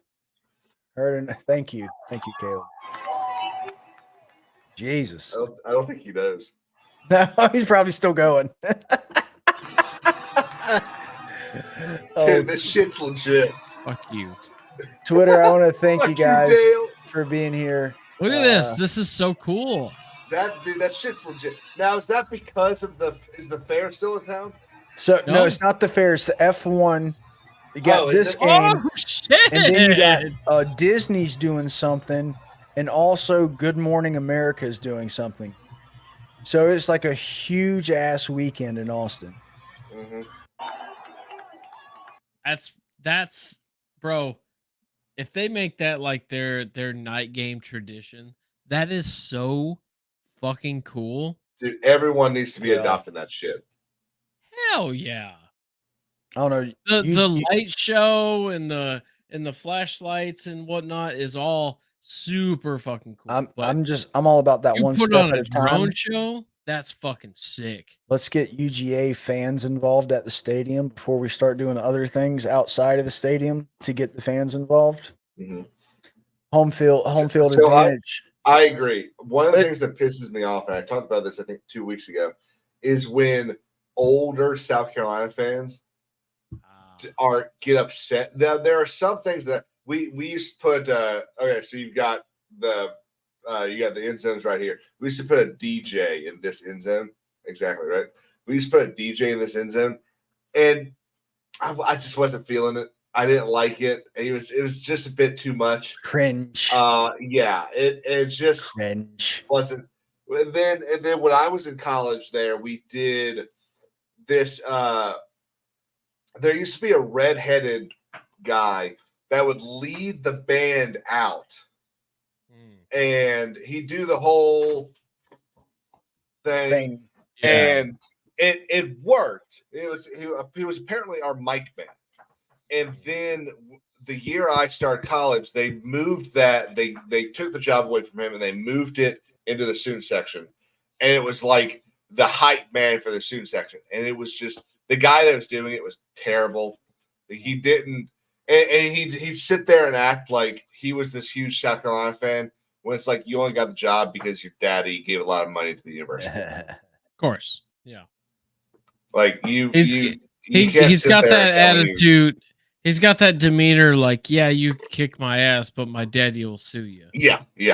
I've seen that, man. Very demure. Very That's a big word too. Thank you. Yeah. I Georgia fans used some big words tonight. Look, we're not trying to drive around at high speeds here. My brethren. I don't even know what we were on. We were talking about rivalry games and then getting fans involved. Yeah. Again, it's hard for Georgia fans to get up against, Helen Keller School of the Deaf and Blind. I get it. But I think Tennessee, when they come to town, it'll be rowdy. Yeah. Especially if they make that a night game, if that's the primetime game. Ole Miss will be a pretty good atmosphere too, I think. But man, it's hard to get up for like when Sanford comes to town. I mean, even Mississippi State, even though it made it into a game, if you will. Hey, hats off. We showed up as fans for Mississippi State now. Right. But Auburn was a different story. But it's still hard. It's still hard. I wanted Auburn to win. When you have all these expectations. Shut up. Dude, I really did. I really wanted Auburn to beat them. Beat Georgia? No, Missouri today. Oh God, it was so close. They were down. Yeah, in like they half, lost right? by a fucking field goal. Yeah, because the backup. Let's check from out Mizzou had to come back and like bring him out of a 16 or 17 point deficit, if I'm not mistaken. So I didn't, despite talking a lot tonight, I didn't really talk a lot about our game. One thing I do want to hit is the drive chart. Drive charts. Yeah. Let me get Espen up. So they got the ball in the 18. Let's see. So kicked off in the 8, caught the ball in the 18. Resulted in a interception. They had one play for 0 yards. Time possession was 9 seconds. Nice. Number 2, they got the ball in the Oklahoma 35. Same how kickoff. They fumbled it. 3 plays, 1 yard. TOP 1 minute 12 seconds. Number 3, Oklahoma 25. They threw an interception, 5 plays, 13 yards, 141. Number 4, they punted, 5 plays, 11 yards, 155. Number 5, punted, 5 plays, 1 yard, 218. Dear God. Number 6 now, turnover on downs, 7 plays, 13 yards, 212. Number 7, punt, 3 yards or 3 plays, -1 yard. Field goal, 11 plays, 53 yards. Punt, 4 plays, 8 yards. A touchdown, 8 plays, 90 yards. It shouldn't have been a touchdown. We blew coverage on that. That was a bad defensive play on our side. Punt, 3 plays, 4 yards. Turnover on downs, 10 plays, 39 yards. Fumble, 3 plays for 11 yards. Turnover on downs and turnover on downs. Did this work? Did my screen show up? Yeah, it's down there on the bottom. Oh, this is gonna be funny. Yeah. Yeah. All right, how do I get out of this? I don't know. Oh no. I gotta get. I don't know how to get out of this. How do I get out of this? Jesus. So baby. let me touch on real quick for those listening all the way at the tail end here. Major upsets of the week. There's not a whole lot. Obviously, Georgia is technically an upset today. Tennessee is an upset. That is pretty much it. There is also one. Illinois upset Michigan today as well. Excellent. Oregon. Indiana won today as well, right? Yeah, they beat Cal. Yeah. How about that? So, speaking of the Big Ten, sorry not to interrupt, Jim. I apologize. Yeah, that was the cheer. The celebration I was showing earlier. Right. Yeah. Am I supposed to be upset about that? Dude, and he was yelling, "Go Cox!" Like I don't know where he wanted him to go, but he wanted them. Consult your doctor. I mean, it's been over 4 hours. I mean, so again, I think Oregon is going to take number 1. They ended up skunking Purdue today or Friday. They skunked them Friday. 35-zip. Yeah, rankings should be Oregon, Georgia, Penn State, pick your Ohio teams State. Between Penn State and Ohio State. Pick your order Penn there, State first, and then they're undefeated and then here's a hot take: A&M should be there. A&M, LSU, A&M, maybe Clemson's up there somewhere as well. You got to keep Clemson. Actually, so I was looking at Clemson. Yeah, they are destroying motherfuckers. They gave up 21 points in the fourth quarter to Virginia, though. So yeah, but that's garbage time. 21 points in garbage. I mean, I understand 21. But if you can give up 21 points in a quarter and not worry about losing, that is in fact garbage time. Are there any objections to that?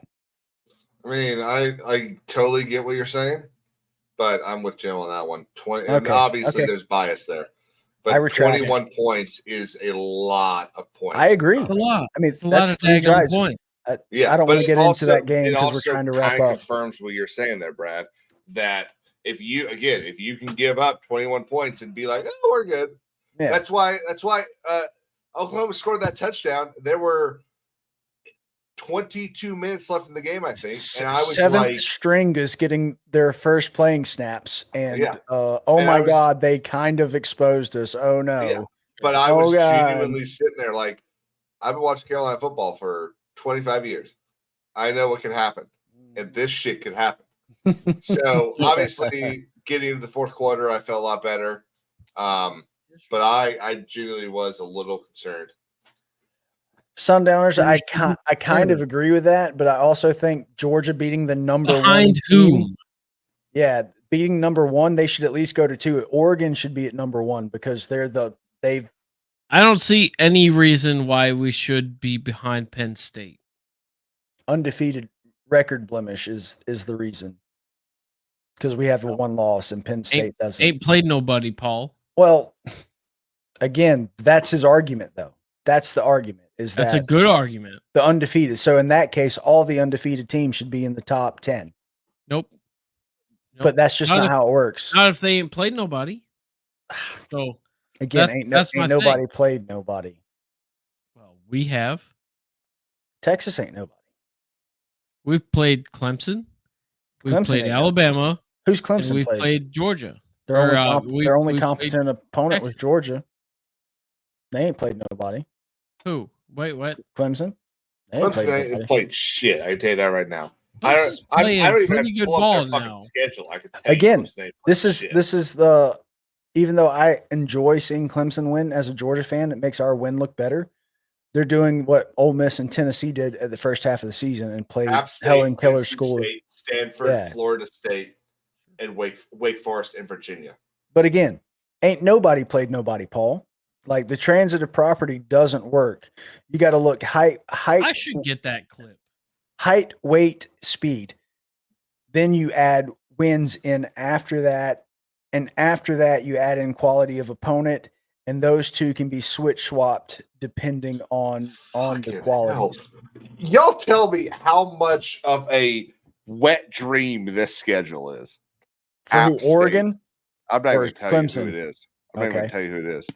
I mean, you'll figure it out. Yeah. App State, NC State, Stanford, Florida State, Wake Forest, Virginia, Louisville, Virginia Tech, Pitt, the Citadel, South Carolina. That's Miami. That's Clemson, actually. But fucking hell, who the fuck do they play besides they're only and it's the same shit problem that I've had with the ACC for the last 20 years. They don't play. There's nobody in their conference. Nothing with a pulse. Competition. It's shit competition. So the only competition is when they play an out of conference game that's against the SEC or the Big Ten. This is why, and even then it's questionable. And then you got the ACC championship, which may be a game. Never. This is why Clemson has. Was it last year, NC State or wait? Do they have 2 or 1? Does Clemson have 2 nationals or 1 in the last decade? Yeah. That's why, because everyone found out you don't have to go play at Alabama, Georgia, or Florida to go to the national championship. You or go win play for an ACC team, and they said, I don't want to have to put in the work. So we'll go play for the number 1 team in the ACC right now. And that's why they went to Florida State for 2 years. And then Florida State lost their best quarterback in 20 years. And then they hired a dumbass to coach them. And then that dumbass left. And every good player in the ACC went to Clemson because they had an amazing DC that got people to come in. And they paid them through the fucking church up there. Yeah. And the cops didn't touch them, and that's why they have 2. And got them into the NFL. Yes. That's an important factor to that. Where they then end up sucking ass. Yeah, you're not wrong. Or massaging ass. Yeah. So why Penn State Sundowners above Georgia? Is it strictly because of their lack of blemish? Undefeated? Yeah, because if that's the case, why is Army and Navy not 1 and 2? Because they're Army and Navy. That's the answer. But they're Army and Navy. But they're undefeated. It's a different caliber. Sorry. It's exactly. How about Indiana then? Okay, they're undefeated. I don't know what Indiana's schedule is. How about the Fighting Illini? They're fucking undefeated. No, sorry, man. Look. I know. I get it. I agree. But I'm just asking rules. I'm just asking the question. Certain rules when ranking teams. Oh shit! Are we getting taxed? Are we getting Pro 60? What's Pro up, 60? Mark? What's up, buddy? Hell yeah! Are we getting? I'm surprised you're still awake. Are we getting tax breaks because of something? Like I don't get it. No, it's. Do certain teams get tax cuts? You do get it. You do understand. Georgia gets a tax cut. He's being facetious. You totally get it. You totally understand the rules. I do. Yeah. But why Penn State? Penn State doesn't deserve a fucking tax cut. They ain't played nobody, Paul, and I am the biggest proponent against the transitive property. But they ain't fucking shit. They're gonna go play. They're gonna go play Ohio State in Pennsylvania, and they're gonna lose by fucking 14 or more. You know why? Because they can never beat Ohio State. Because James Franklin is a 10-win coach. Okay. And that's all he will ever be. Though he's a great man and does good principles, Penn State doesn't put people in the draft at a good rate. They don't win games, and they're the most accurately depicted team in college football as the third best team in the Big Ten. Why the fuck do you have them ranked number 2? I'm sorry. I went off right there. Ooh. No, they don't deserve no tax. Did you just watch me? Loose. No, I didn't. I'm sorry. I kind of blacked out right there. Look. I think bottom line, I think Penn State's fraudulent as soon as they come up against so Ohio State competition. Look, Ohio State, they're going to lose 2 touchdowns. That's a fair point. 100%. They haven't done it yet. But against Sundowners, they have not lost yet. Against Sundown, I get it. But by this argument he's presenting, why are these other undefeated teams not in the top 5? Because they are not pure bloods. That's why. Neither is Penn State. They are the third best team.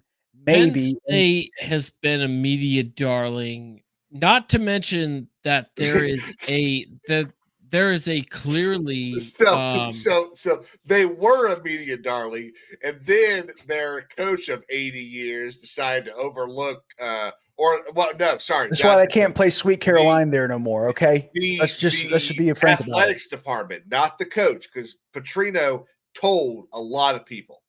The athletic department overlooked it and said, "Oh." I agree, Rose 60. That is some miles getting done. Good luck in the airport. Don't drink the coffee because it will in fact shit on the plane and no one will like you there. Clark, Adam, I would advise if you don't have the wet wipes, we gotta hold fast, man. You gotta hold fast. Get them dude wipes. The dude wipes are where it's at. Well, you can't take them through security. I don't think. I think it's like a security threat. Oh fuck. Why? Because they might have chloroform on them. Right. It's over 3 ounces of something. Does this smell like chloroform to you? Which honestly, did you know that you ever taken roofies? Can I buy you a drink? Jeez. I'm kidding. I'm sorry. Whoa. Clip it. Again, though, back to Sundowners. Like, if you're gonna give them the record, is that if that's your reasoning for having it, I agree. Yeah. Sure, but let's do it all. Let's not give tax cuts. Okay, if you're doing undefeated teams up front, put the fucking undefeated teams up front. There you go. Army and Navy started ranked 112th. Indiana, Illinois, Boise State. I mean, once again, Boise State's got a guy that might go win the Heisman. Right. BYU. Wait, no, BYU's got a loss, don't they? They lost to somebody. I think they're undefeated, aren't they? No, they're undefeated. By this logic, there should not be a singular SEC team in the top 10. And that's just like, why do these two teams deserve? It's not. You are overlooking a giant chunk of the logic. The logic is not undefeated. Logic is that's what I'm saying. Trying to tiptoe. That's what I'm trying to tap into. Like Penn State is not. Again. They're not. So they're not shut there. up for a second. I'll explain. Sorry. Okay. Your Honor. The logic is undefeated and all this other stuff. The other stuff being strength a of combination schedule. of strength of schedule, a combination of your conference, a combination of performance, height, past speed, efficiency, a combination of past excellence, a combination of what it does for football, and unfortunately, part of it is a combination of how many people are watching your games, how much money you're bringing in the sport. There's a lot of that. But okay, the looking, you gotta look back at what you were looking at. That's it. Brother, you're preaching to the choir here. These are all the things I'm talking about. There's no way. Again, I want to preface this too. I'm sorry, Sundowners. I don't mean to pick on you. I really am. I'm just being an asshole. He's a 52-year-old dude. Love you, mean it. Rankings don't even fucking matter. They don't even fucking matter until November. Till November. The middle of November. That's what I was gonna say. So I do love you, Sean. That this conversation, albeit it's fun to speculate what we think it's going to be, right? And the reasons behind why we think such things are justified or not.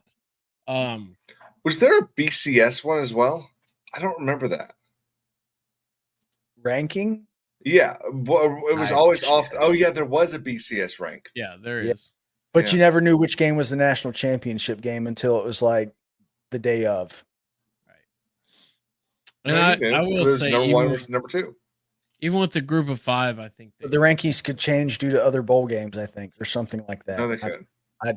I don't remember the BCS era was like during my pot smoking days. So it was very much just number one. Circle back. All right, yeah, we got on the rabbit hole. Let's round this out, boys. I mean, yeah, I gotta go to bed, guys. Yeah, go Cox. Good speculation. You know, I'm right there with you, Brad. I think Georgia should be number 2. I think that feels right. And as a fan, I will say let's put them at 15 and keep the fight in them. Sure, but I wouldn't be surprised if Sundowners, if his lineup doesn't end up being true. I wouldn't be surprised at all. Again, like you stated, it doesn't matter right now. So a good win for Georgia today, obviously. We showed a lot more efficiency on our team. We have questions. We talked about those questions. We got a bye week coming up. Amen. I will be in San Antonio, doing a nerd convention there with my Star Wars boys. I'll be able to finally meet X-Wing in person. Suck his cock. But well, let's not get into the details. But I don't know why you would word it like that, but okay. But no, I mean it'll be a fun week. I have the ability to do so right now. I'm thinking no stream next week. I will keep you posted. I'll let you know if I think otherwise. I might throw something up on Twitter if you guys are interested. Just do something like a post football, just to kind of talk and keep everybody up and come talk some shit. Tell me I'm wrong. Tell me I'm stupid. I might do the same to you. Who knows? Sure. Yeah, that's fantastic. Yeah, go check out his Twitter.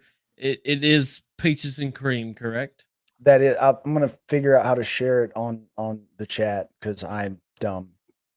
We'll get that sorted. We'll get that sorted. Do you see my box of crayons? So they're empty because I ate them all. Which ones were your favorite? They're the green ones. Look at this. Green. Oh. Look at this. How dare you? All Holy greens. shit, it's all green. All greens, baby. All greens. It's sweet but savory. More on the savory with a hint of smoke.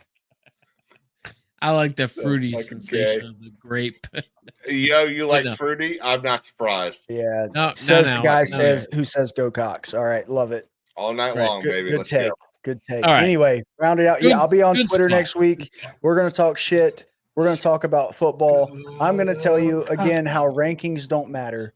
And facts don't care about your feelings. Yeah, that's exactly right. Let me figure out how to share my page in the YouTube chat. I'm dumb. Sorry. We will figure it out. I think I modded you, so you should just be able to copy and paste it. Either way, everyone, I appreciate y'all being here, tuning in. We had 6 people live right now. Thank y'all very much. Be sure to double check. Make sure you hit that like. Make sure you're subscribed. Sometimes YouTube's fuck you around. Make sure you're subscribed. King's Advisors, Caleb, our good friend. Go check him out if you're not already subbed to. What you got, Caleb? I was just gonna say, I think it was really good, and I think we should watch it again. Ladies and gentlemen, we got him. Leads against both LSU and Alabama in the fourth quarter. Missed opportunities. Arnold engaged. He did the same thing with Michael Hawkins Jr. at the beginning of the season. Pressure again and smoked again. Did Arnold hold on? Looked like the ball front. Clayton White, the DC, picked up in the offseason. Arnold pressure and goes down. Another sack. Friends that are special teamers, I suppose. Not many. Third down. Arnold sacked again. TJ's four-man rush. Arnold taken down. Another sack for Carolina. First 2 interceptions of the year. Short drop, and Arnold gets swallowed up again. This time it's Gilbert Edmond. As an analyst, former North Texas head coach and OU fullback, takes over the false sense of confidence. I just want to say had him on that last one. I just want to say before we go, South Carolina's defensive front is elite. Is not a good enough word. It's not. It's phenomenal. Reminds me of those old Steve Spurrier days. I might sound like a Badussi right here, but I'm glad Georgia doesn't have to play them. I love it. Too. Now, I'm not worried about their offense, so don't get me wrong. They ain't got South Carolina ain't got none of that, but their defense. There's this dude named Rocket Sanders.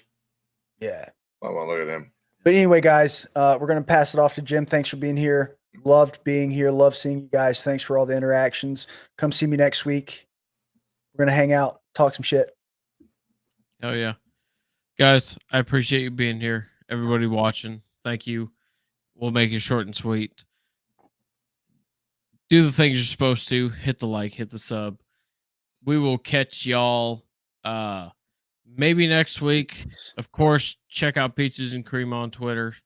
But I'm a degenerate. I love football. Other than that, we got the rivalry coming up. Florida. We will see y'all then. Love you. Catch you next time.